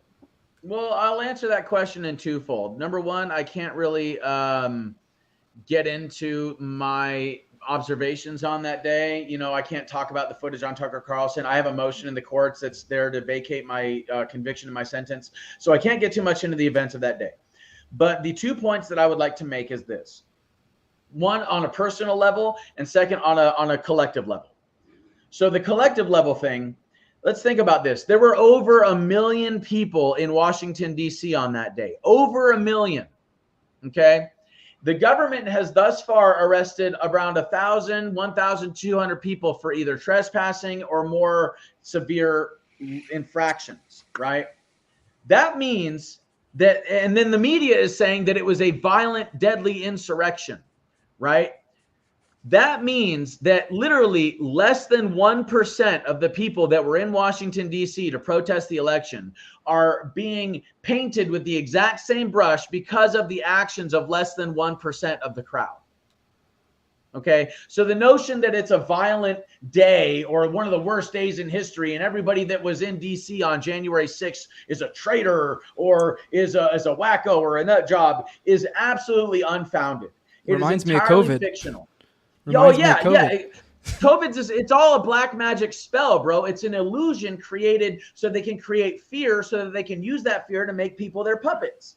Okay. Now, regarding me personally, the media said that I was a failed actor, that I was that I called myself the Q shaman or the QAnon shaman. Neither of those things are true. I never acted a day in my life, never called myself the Q shaman or QAnon shaman. None of that's true. And then there was also floating around on the internet that I was a CIA asset, that I was a CIA actor, that I was a Fed, that I was BLM, or that I was Antifa. None of that is true either. Okay. But this is the thing about disinformation. It spreads really fast. I once heard a saying, it said, what's so bad about the media? It's just the spreading of darkness at the speed of light. And that's pretty much what we have going on here, is that this darkness is attempting to spread all throughout the land at the speed of light based on illusions and fear. So yeah, I was at a BLM and Antifa protest, but I was there as a counter protester marching with the fucking cops. Okay. And I had a sign that said Q sent me. There was no ambiguity about it of why I was there. But what happened is that somebody took that picture, they cropped out the Q sent me sign, they cropped out the cops that were like standing right next to me, and they said he was at a BLM and Antifa rally. He's BLM, he's Antifa. And it's like, if these people would have done any bit of their own research, then they would see that none of that was true. The media, if they would have done their own research, if they would have read my book, One Mind at a Time, A Deep State of Illusion, they would have known everything they possibly could want to know about me, or watched my videos on Rumble. They didn't do any of that. They created a straw man that they could point at. Instead of orange man bad, it's horned man bad, horned man bad, horned man crazy. You should not like horned man. You know what I'm saying? And then in the process, they used my image to create a shock and awe campaign that would frighten people and get people into shock about what happened on that day. And in the process, they created a divisive propaganda campaign where you have people on the right that are saying, oh, it was a mostly peaceful protest, and people on the left saying it's a violent insurrection. And then they're fighting each other over the talking points they see on the fucking TV. Yeah. Oh yeah. I love how we just witnessed probably Shane's next piece right here. My dad, I told my dad I was going to be on with you. My dad almost fell down. He was like, "Which guy?" I showed him the picture. He was like, "Oh my god, yeah," because he's very much in that camp where it's like, believe what they tell you. It's a sad state of affairs. Yo, Shane, was I right or was I right when I had him on? I immediately was like, Shane, that's it. Yeah, these are all my favorite These are all my favorite topics. It's funny because I was watching January 6th unfold in real time with my grandma, who she's passed since. She was 86 at the time, and she only had a diet of like Channel 4, Channel 2 news, right? And anytime I talked to her about those stuff, I didn't talk to her about ley lines, but I talked to her about just the nuances in politics, she would think I was an alien, right? So when she saw January 6th happen, as she's standing next to me, it's like we're two interdimensional beings watching the same thing, but interpreting it completely differently, right? Yeah. So like she would see something like Jake in the hat and stuff and think, oh, this is the most evil person ever. And I could sit her down and talk her through it, but it just wouldn't penetrate into her brain because she'd only watched the news a certain way her whole life, right? And the TV was the authority of her reality. So it would be crazy if she was seeing this right now. But that moment, January 6th, was like the big finale of what had been all these moments of these interdimensional things, like I'm talking about, like COVID was, like the riots were, like George Floyd. Like we started to see the country really rally around two separate realities. And then it culminated with Jake in the Capitol and how people saw it. It's fucking nuts, dude. Let me ask you a question. Yeah, and you know what's really crazy? Oh, I'm sorry, what? Could I just ask you a question real quick? I thought it was weird in 2020, in the beginning of the summer, there were the anti-lockdown protests happening in Michigan, and those people were deemed domestic terrorists by a lot of people. And then like a few weeks later, there were a lot of people protesting police brutality. And I remember thinking, these people should be on the same side. They're both upset about generally the same thing. And I'm not talking about the people who were looting Target and burning down tire stores or whatever. There were a lot of people who were legitimately upset about police brutality and were legitimately upset about lockdowns and stuff. And I thought there should be some sort of binding moment that can bring these people together and realize that they're kind of protesting the same thing. And it didn't seem like that ever happened. January 6th seemed to blow that in the opposite direction. It just blew people apart, like you said, just caused more division. What do you think it would take for there to be a realization that both sides are fighting the same thing, I guess? Well, that's actually, I'm really glad you brought that up. So in all of my interviews, I try to, and I think I even said it in the last one with Jose, I try to talk about two things, okay? Number one is Tesla Tower technology, infinite, free, clean, wireless electricity. That this was discovered literally over 100 years ago by Nikola Tesla. He tried to bring it to the people, and international bankers that created the Federal Reserve got in the way, smeared him in the media, destroyed his work, destroyed his laboratories, and kicked him to the curb. Okay? And the other thing I bring up is Dr. Rife, that's R-I-F-E, Royal Raymond Rife. And in the 1930s, he created a machine that could kill cancer cells, bacteria, viruses, parasites, fungi, you name it, through energy, frequency, and vibration.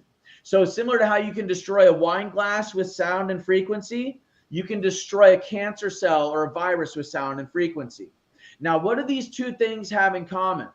They are mutual ground that Republican and Democrat voters can meet on and say, well, if there's a cure for cancer, and there are many, if there's a cure for cancer, then it should be released to the public in spite of the fact that it would have a negative effect on the pharmaceutical company's profits.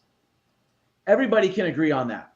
Another thing everybody can agree on is if there is a infinite, free, clean, wireless energy source, then it should be released to the public. We should start using that instead of using this highly pollutive, highly destructive system that is making the rich much richer, making the environment much sicker, and making the poor much poorer, right? Everybody can agree on that. In spite of the fact that this Tesla Tower technology will basically destroy the oil companies or the lithium miners or the wind turbines or the solar panel companies, natural gas companies' profits, if we have this source of energy, we should be fucking using it.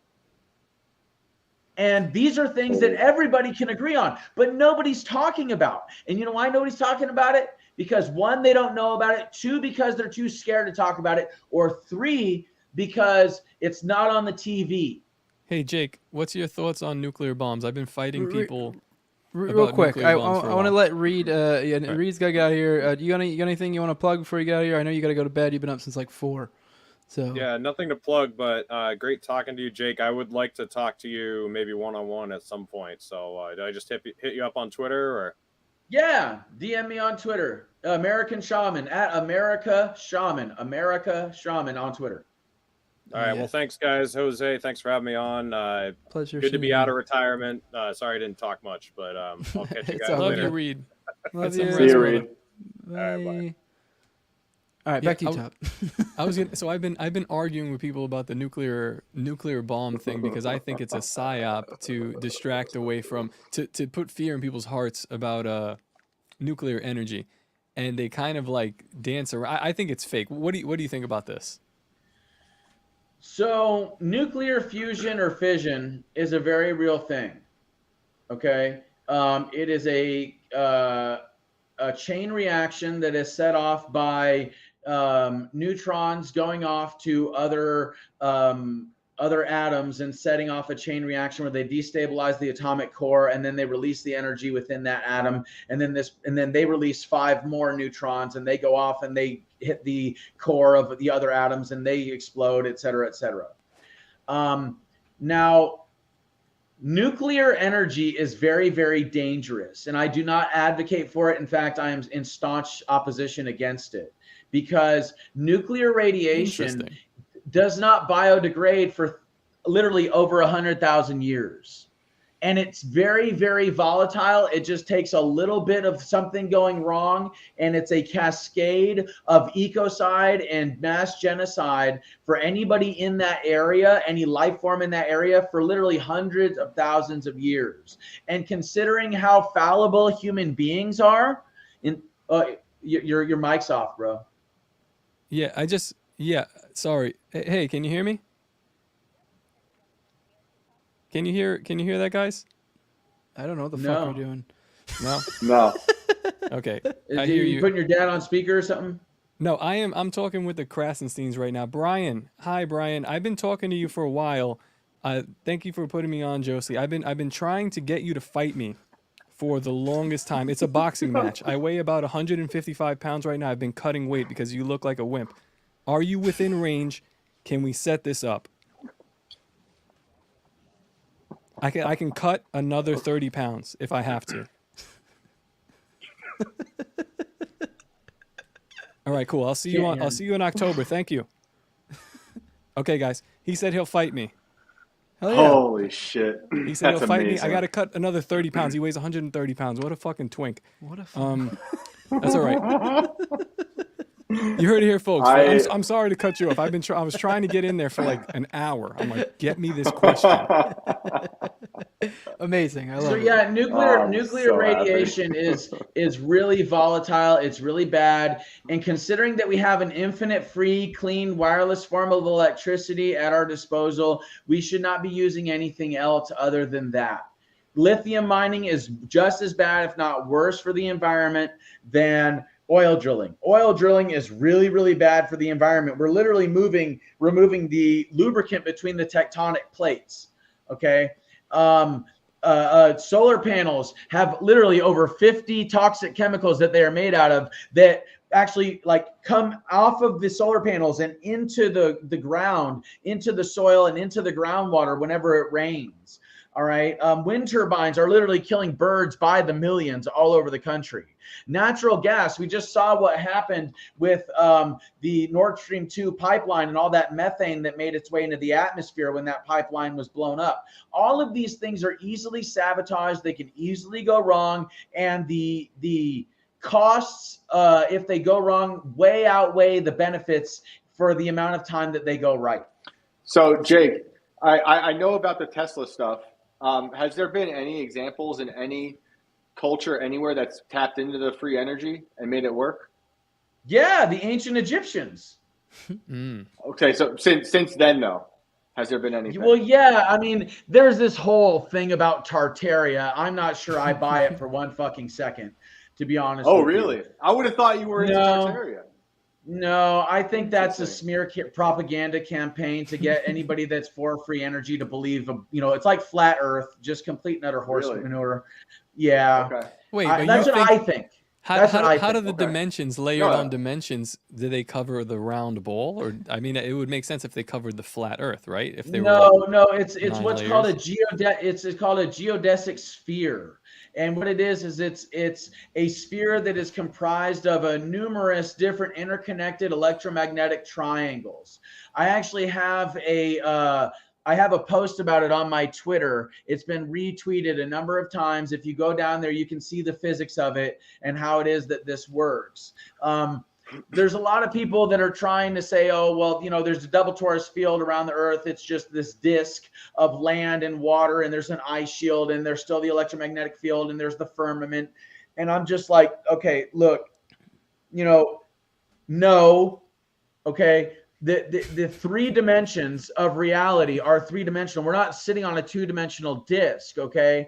What it is that, like I said, it's a geodesic sphere that is like comprised of these triangles, and each of these electromagnetic triangles has like they're the ley lines, and they have vortexes of energy above it that channel energy to and through the Earth's electromagnetic field all the way down to the core. Now, this is something I do believe. The Earth is actually kind of quote unquote hollow. Okay, that there's other ecosystems below the crust. There's like oceans and stuff below the crust. And inside the Earth, it is not like a molten core of nickel and stuff.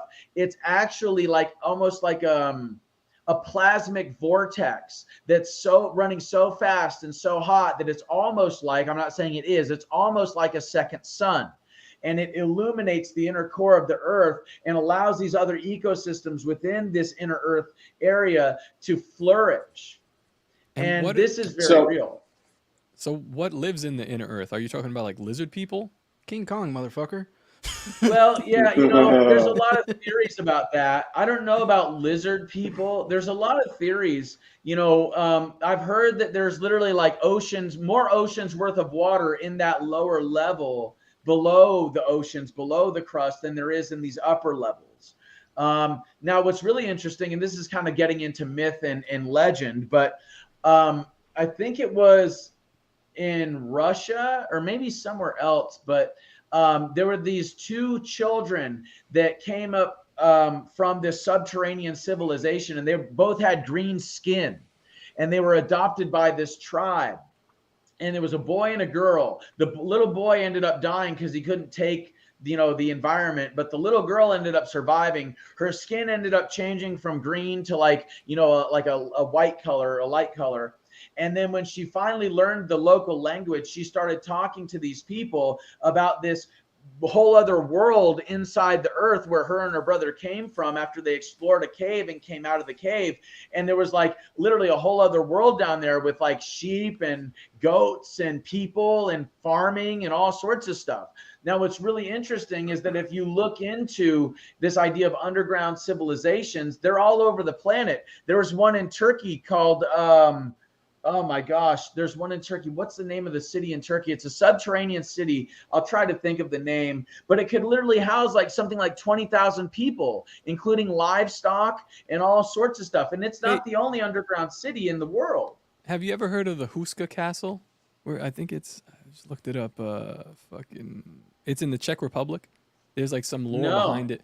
Yeah, so the Huska Castle is like I think the Nazis were actually investigating this, but it's a castle that's been built, and it appears it's been built to like keep something in, because inside there's like a huge hole. They put a prisoner down there. They said, if you let us put you down there, we'll bring you back up. You'll be free instead of serving life in jail. They put him down there. The guy was just like screaming for like 7 days and then died. So it's just like a hole to nowhere, which is. It kind of maybe it ties into what you're talking about, this hollow earth thing. But check that out. By the way, I did want to throw in here real quick. My wife is, I believe, I think it's like the great or the great like niece of Admiral Byrd, the guy who went to it was the North or South Pole. High jump. High jump. Operation High Jump, right? Yep. Yes, that's correct. So like her family literally lives on his land, because when he came back from that, he got a big parcel of land for the family. And I guess there was something with like him and his brother kind of got the land together. And I think after he died, it ended up passing over to his brother or some shit. And her family lives in Virginia, and they kind of live. They're still living on that land, and they farmed it for forever. And a lot of them are still living on it and stuff. A lot of shit. Yeah, wild shit, weird stuff. My wife told me that once. That's crazy. Yeah. Oh, and the name of the city in Turkey is Derinkuyu. Derinkuyu in Turkey. It's an underground city, had like agriculture. It had places for livestock. It could fit 20,000 people. And the thing is there's also legends of these massive underground tunnels that scale underneath the continents and connect the continents, and that they were built by giants thousands of years ago. And now we're talking. Yeah. Yes. Well, and dude, the pyramid in Bosnia is bigger. It dwarfs the pyramid in Giza, and they did like sonar of this shit. And apparently, according to the story, they said that when they went into this thing, that there were like massive stone chairs and stuff that were built for people that were like 15, 20 feet tall. All right. Wow. And if you go into now, there's another legend where in the Grand Canyon, there was a guy. When they train the military to fight in these like underground tunnel situations, they tell them to aim high. They don't explain why. They just said aim high. Yeah. So now the stories of giants are typically it's always associated with like caves. It's always the story when it comes to giants. I figured we'd actually might touch on Nephilim, but then we kind of just riffed off the first point for an hour and a half. So, go ahead, Jake, go ahead. Finish your point. What you were saying before I cut you off. Well, the Grand Canyon. There was a guy that was exploring the Grand Canyon by the last name of Kincaid for the Smithsonian, and he was floating on the Colorado River when he saw what looked like steps going up to a hole or a cave in the side of the rock of the Grand Canyon. And he thought, that's weird. So he pulls his little boat over to the side and he climbs up the steps and he goes up to what he thought was a cave. And it turns out it wasn't a cave. It was actually a carved tunnel. There were chisel marks on the wall.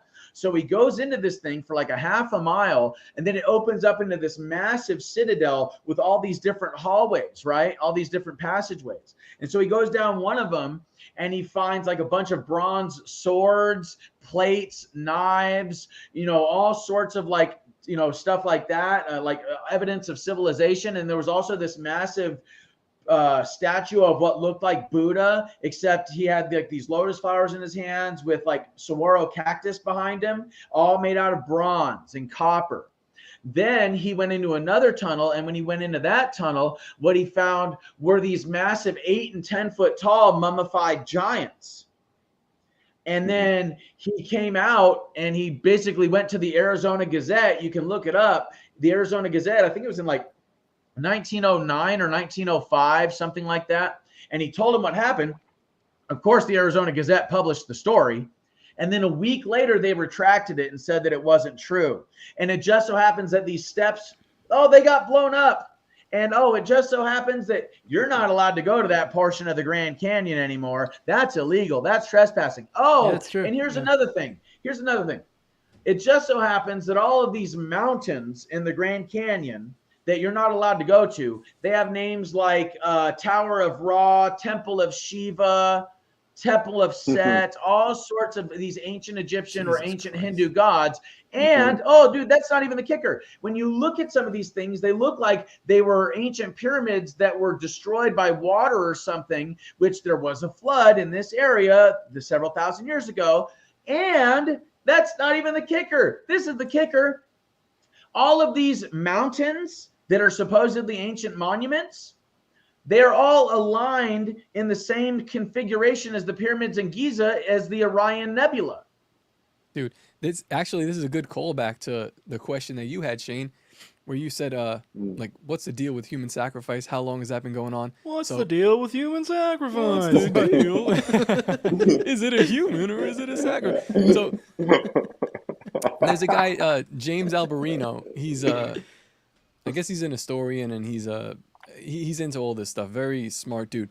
But he's theorizing that like way back pre-Diluvian times, where before God had to end the world with a flood, things got out of control with the fallen angels, the Son of Man, the Nephilim that were enslaving the human race with technology beyond our capabilities. Probably some of the UFO shit that we see now, because that's probably like fallen angel technology. And it was beyond repair. You know, God left. He gave man domain of the earth, and man traded it away for whatever kind of measly tools that they, you know, that these fallen angels bartered with them to get their daughters. So the theory goes that these giants, or the mothers would give birth to these, you know, giants, the Nephilim. They would need to be fed, and if you didn't have enough goats, they would just be feeding them people, because they were that big. So he's theorizing that, like, whenever you see this human sacrifice, it's like a call back to it is an appeasement of the gods, right? It's a sacrifice to some higher being, but it's like forgotten knowledge. Like, why do they wear yarmulkes anymore? We don't even remember why are they cutting their foreskin off? I don't know. Somebody said something. Right. It's like, no, you were feeding humans to giants, and then like years and centuries down the line, you're still kind of doing this because tradition, you're not quite sure why. So you're saying they were making calamari rings out of foreskins? Is that what you're saying? That's what I'm saying. ADL still can't get my foreskin. It's been 6 weeks. It's funny that what Jake was saying about the Phoenix Gazette and what you're saying about Gazette. The Giants, the Arizona Gazette, and what Top's saying about the Giants also kind of ties into the beginning of the story I just published about Alex Jones, because when I was in his hometown, the people there in like 1886, right before the town was actually founded, they were excavating, and there was a report in their local paper that said they found a giant human skull. So there was one article about it in the Rockwall Success. The town is called Rockwall. And then the next week after that, they had another article saying they found an underground lair that looked like it was for a giant with a giant axe handle and all this stuff. And then another week went by, another article. They found some other things. Then the paper was sold, and there was no updates about it. People say it's a prank. People say it was just ridiculous, like whatever. They don't know anything. However, in 1883 or so, right before the skull was found, they did find a wall running below Rockwall, which is where it got its name. So there's a weird ancient wall that looks like it's pre-flood that's running below the whole county that's been excavated here and there. And on top of that, kind of like what Jake was saying about the mountains that you can't go to, and all these, you know, in the Grand Canyon, I believe it was, they filled in the supposed entrance to the underground palace for the giant. It's kind of like the same story. And then on top of all that, other people were theorizing that the wall might have been built by people to keep out the cannibalistic giants, which ties in with what Top was saying. So yes. Well, now here's another thing. Check this out. No, dude, because this goes deep. So, first of all, in some of the burial mounds back east here in North America, they excavated them and found giant bones. And supposedly these giant bones were the leaders, or some of them, not all of them were cannibals and not all of them were evil. Some of them were very benevolent, and they were like leaders for some of these tribes, right? They went to war with each other. This is one of the things. Yes, they did, because there were good ones and bad ones.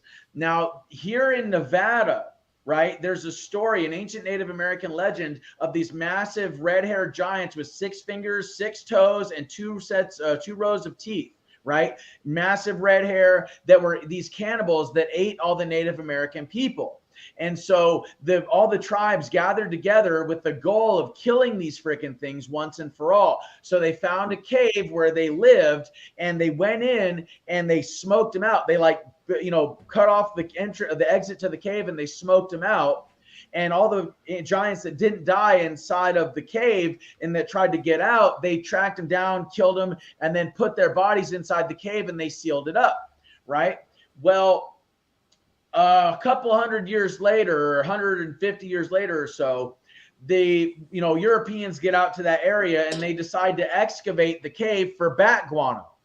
And so they're excavating the cave of all the bat guano that accumulated for a couple hundred years or whatever. And inside the bat guano, they find these massive bones, these giant bones, right? Now, check this out. You can look into this. On the Solomon Islands in World War II, the Japanese were trying to take the Solomon Islands back from the United States, okay? And the Japanese were refusing to go into the jungle. Now, we all know Japanese and their honor and their courage and how they are about all that, right?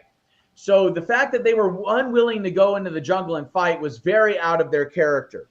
So the general of the Pacific area, the Solomon Islands, goes to the island and says, "Get in that jungle. I'm ordering you to get in the jungle." And all the men are like, "No, not going in there." "Well, why not?" And they said, "Because we're being eaten alive at night by giants." Jesus Christ. Now, check this out. If you go to the Solomon Islands to this day, you can ask the locals, "Are there giants on your island?" And they'll point out in all directions and go, "They're out there." And this is another story. On the same Solomon Island where all this was supposedly going on, they were trying to create a road through the jungle. And they were using a massive bulldozer with a 10,000-pound blade on it. And you had to have a machine to unhook the pins from the bulldozer, right? And unhook the blade from the bulldozer. And so they excavate this area of the jungle, and the workers decide to go to lunch break. They leave and they come back, and all of a sudden, where the hell is the blade? Where the hell is the blade for the bulldozer? And so they look around, and 100 yards away, it was not dragged. It was carried into the jungle over 100 yards away after the pins, which needed a machine to take them out, had already been pulled. It had been picked up and moved 100 yards away from the site where they were creating the road. Yeah, I just had a thought about what Top brought up and what kind of Jake did as well, is the idea that there was a war at some point between these giants, theoretically. And I just found that interesting, because if you look at that in a certain way, obviously, then there being good ones, there being bad ones. These things, if they were above average height, let's even say they're just 7 feet tall or 7+ feet tall. Assume they're as intelligent as us or more intelligent. We would naturally, especially if we were more primitive at the time, we would naturally look to these things as leaders. At least the good ones. They would likely take on an esteemed role within our society.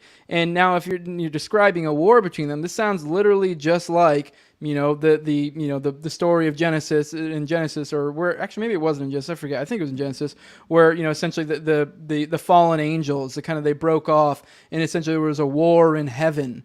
That literally, if that story was passed down, throughout generations, I could 100% see how it would be, and how they could have interpreted that. There was a war amongst the angels. That maybe they did have some central leader they referred to as God, or they just assumed there was an entity that was more powerful than them, and they were their servants, because clearly they are something more than us in their eyes. So there would have been a war between angels, between the fallen angels and the angels who are still chilling with God, and there also would have been a war between the sons of these fallen angels. Now just imagine it, they're superhuman. They're going to be 15 feet tall, not like goofy, just as proportional. coordinated as proportional. and yeah, which probably is way like, if you smarter. understand how physics works, that means they're fucking huge. Terrifyingly fast. And from what I understand, they also had elongated skulls. So they had more brain activity. They had more brain capacity. Now, really quick, I wanted to mention this one last thing. Supposedly, there is an email from Hillary Clinton's emails that was published on WikiLeaks where she's asking, number one, about the tomb of Gilgamesh. And Gilgamesh was a giant in Sumeria that was so big he could hold a lion like it's a kitty cat in his arms. Okay. And she also asked about the bodies of the Nephilim. Mm-hmm. Now, this supposedly, them, right? This was supposedly the reason why we went into Iraq. Yeah, that's crazy. I shared that on Twitter. Like, maybe I share it every couple of weeks, but yeah, I saw that. And it also so has something insane. else to do with the gold. There's also Saddam Hussein had a bunch of gold too, you know, and that's floating around on the internet as well as the massive stockpile of gold that he had. So clearly we've been lied to. You know, I tell people, if you think fake news is a shocker, wait until you get a hold of fake history, fake religion, and fake science. Wait until you see fake pussy. It's disgusting. Yeah. I mean, I love the giants thing because it is fun, because it is something that you can understand, once again, bridging the gap from both sides. Because if you follow the giant story back, it gets all the way back to the Sumerian shit about like planet Nibiru and shit like that, and the idea that theoretically at some point this race came from this other planet, descended from the heavens, which would give you this idea of there being something else other. And I'm not saying, I mean, obviously two things can be true at once. For those who are religious, that also can be true. That's how the story goes. I forget the name of the mountain that they landed on, but when they were cast out of heaven, they came down onto this mountain. That it's in the book of Enoch that they talk about this. So they came down in some kind of ship. Like, what is this? I don't know. Yeah. Now, here's the thing, though. If you do a lot of research into the secret space program, I don't know how much you guys have done research into that and this testimony of whistleblowers and stuff like that. Supposedly, what they're saying is that this is remnants of an ancient race that came from another star system. The moon was like their base.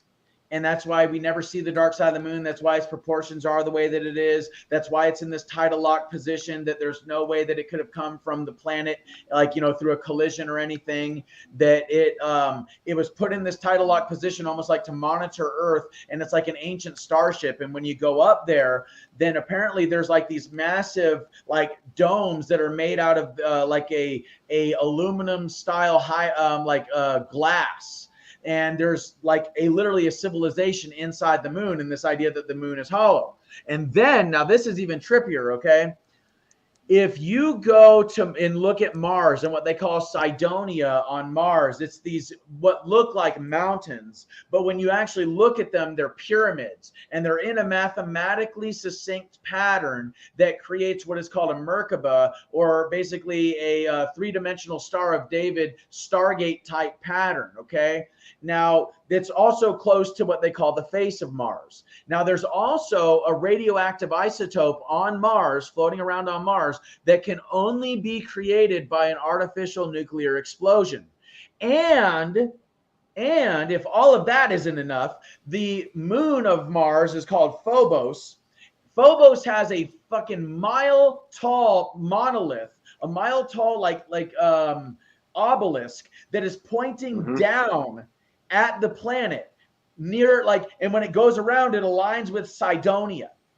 Jesus. Okay. Yep. So but Buzz Aldrin talks about this on InfoWars from like 15 years ago. Yes. Yeah, but he doesn't say it's man-made, but yeah, he says it's there. Yes. Well, and then so there's this mathematical stuff with the pyramids in Cydonia, with the face of Mars, the radioactive isotope, the obelisk on Mars, moon Phobos. It's also in a tidal lock. It's also facing the planet all the time. It doesn't revolve. It doesn't spin. Okay. Then there is also the asteroid belt that is in between Mars and Jupiter.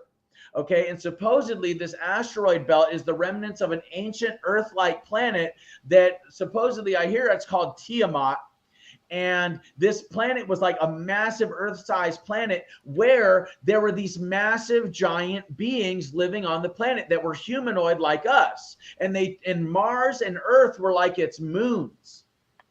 And when the planet was going to be destroyed, they flocked to Mars and to Earth. And then when the planet blew up, Mars took a massive amount of hits, but somehow was able to survive. Earth was like blown a little bit out of the orbit. And then supposedly they destroyed Mars, and then they migrated to the planet Earth. And through this moon structure, this like space base thing. Now, even crazier is supposedly even crazier. Oh, I know, dude. I know. I'm just telling you what I've read. Even crazier. Supposedly, there are moons that have been colonized all throughout our solar system. And there are like craters that are square craters, not just on the moon, on our moon, but on moons surrounding like Jupiter and Saturn and shit like that. And there's like heat signatures that are coming from this square that are completely unnatural. And it looks like a Death Star. It looks like the Death Star. It's not a crater. It's because it's fucking square. And according to the legend, what it is that all of this, because they've had the technology to fly into outer space and go to these locations for a long time. And just look into the TR-3B and the fact that patent was published during Trump's presidency.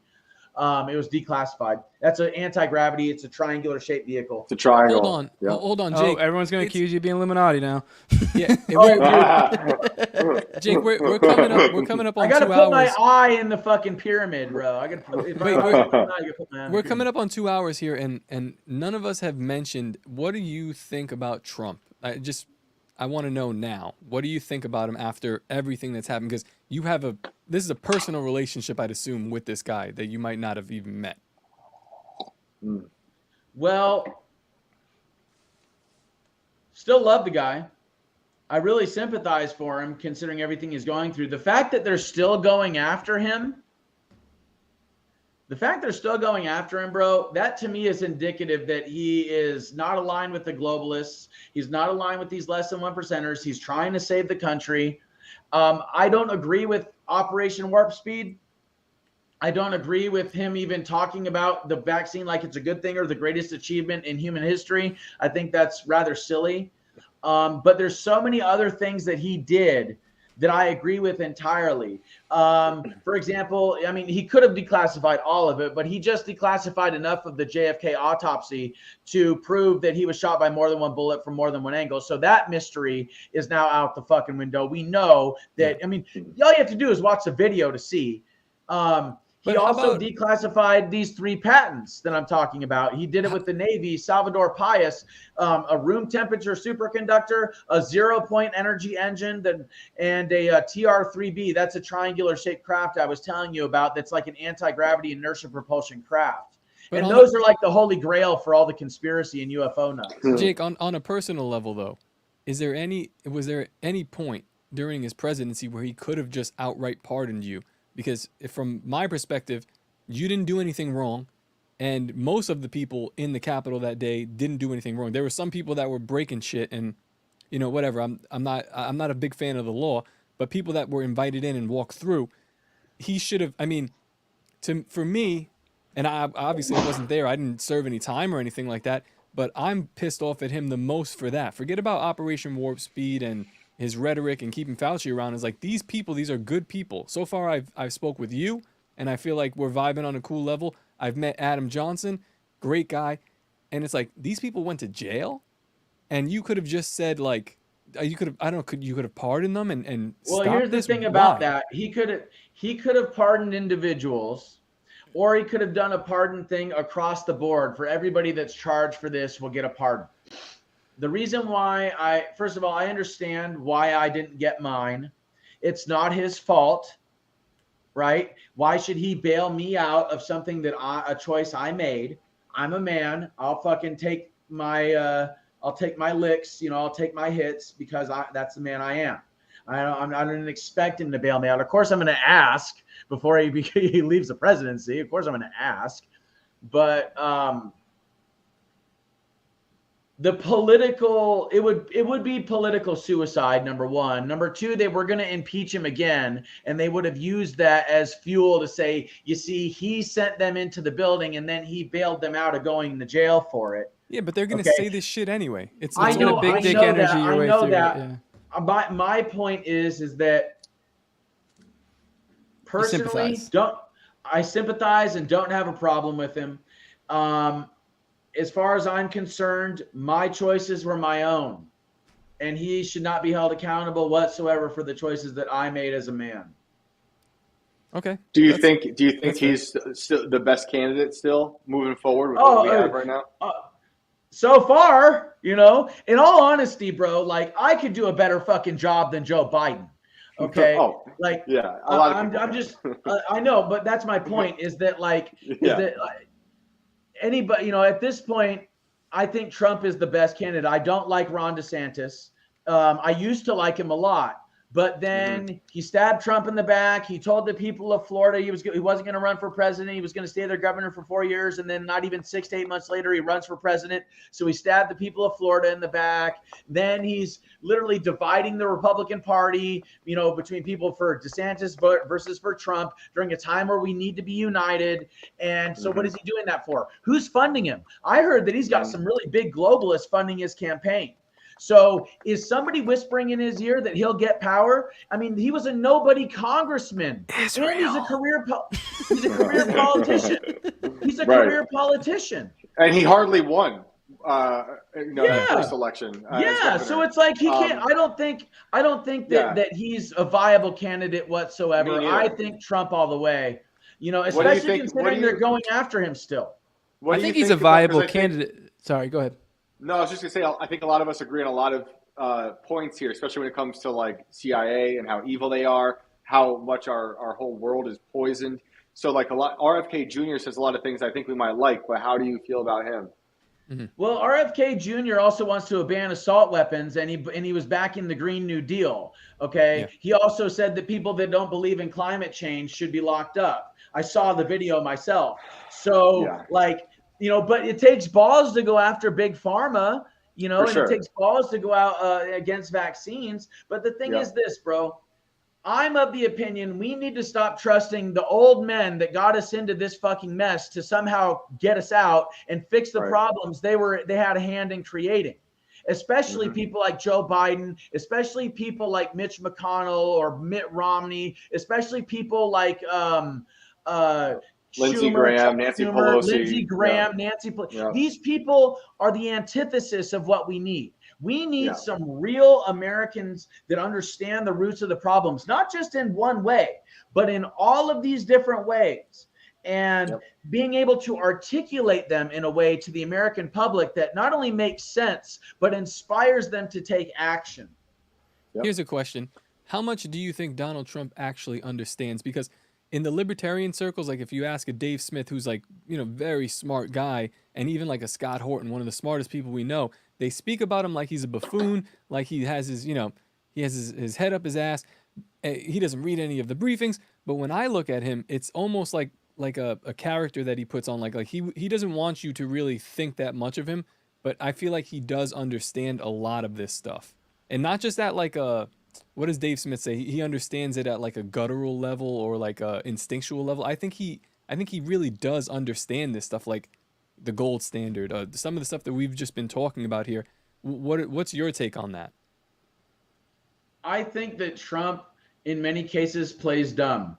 Like when he was asked about Q, I don't know anything. I don't know QAnon. I don't know what QAnon is. Yes, you do, Mr. President. Yes, you do. I don't know. And then she explains to him, they believe that, the world is run by satanic pedophiles and you're somehow going to save people from that. And he's like, well, is that supposed to be a bad thing? So, he's smart. He's really fucking smart. I hope and believe and would like to believe that he understands the intricacies of these things.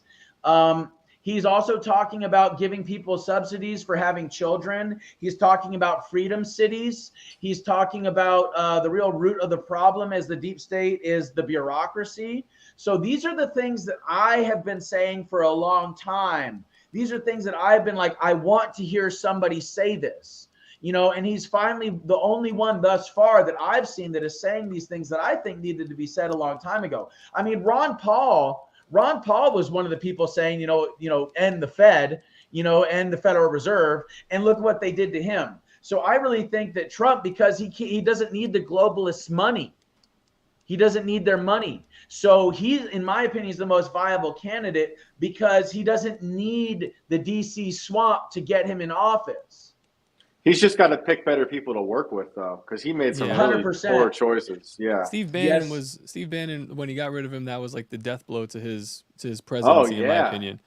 It was downhill from there. Well, but here's the thing about Bannon, though. But here's the thing about Bannon, okay? And it's kind of the same thing that I think about a lot of these top, level Republican conservative, not just talk shows, but speakers, is that they're rah-rahing.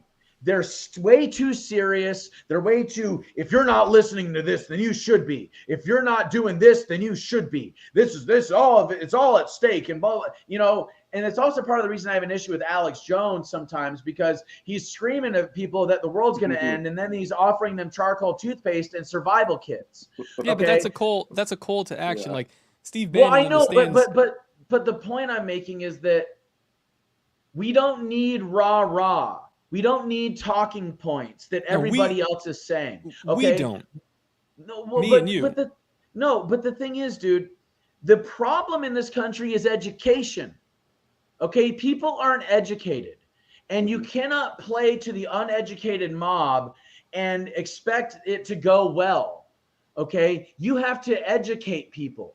You have to explain the nuances and the intricacies, not just in a way that they will understand, but in a way that they can relay to somebody else. You see, that's the power that the Mockingbird media has.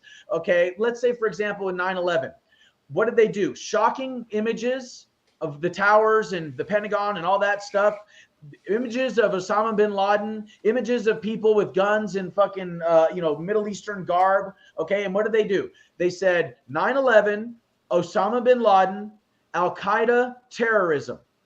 And they said that over and over and over and over and over again. They showed these images over and over and over and over again until everybody in the country was saying 9/11, Osama bin Laden, terrorism, Al-Qaeda, 9/11, Osama bin Laden, terrorism, Al-Qaeda. And it became the narrative. And then it got us over in a war for 20 fucking years in Afghanistan, where they were growing poppy and bringing it over here, and doping everybody up with the pharmaceutical companies and selling the heroin on the black market, making a killing in 2 markets that these same assholes control. We went into Iraq and got a bunch of oil and stole a bunch of gold and got all the fucking remains from these giants and shit. If that's true, okay? But the point I'm making is this. These people that are rah-rahing are not educating their base. And if they were educating them, Einstein said it best. If you can't explain it simply, then you don't understand it fully.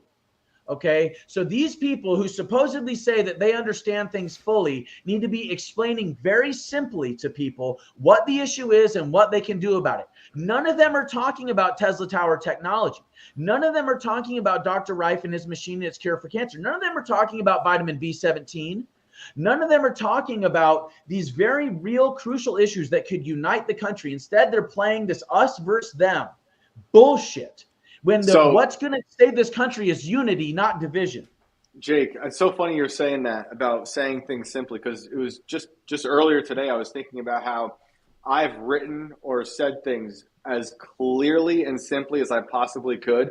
And if someone hates you, it still won't register in their brains. Like they'll just see if they don't hear what they want to hear, they'll just interpret it in their own way. So it's like, I totally agree with you, but I think I'm almost afraid we're past the point where like half these people in this other dimension that we're sharing a country with, we can't even explain to them anymore because they're so far gone. Like, do you have hope for those people?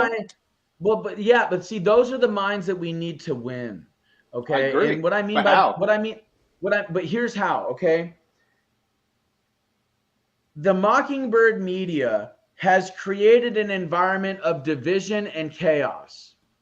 And they've done so by using talking points that counter each other on different networks. Fox News versus CNN, liberal versus Democrat. Liberal versus conservative, Democrat versus Republican. Butt heads, right?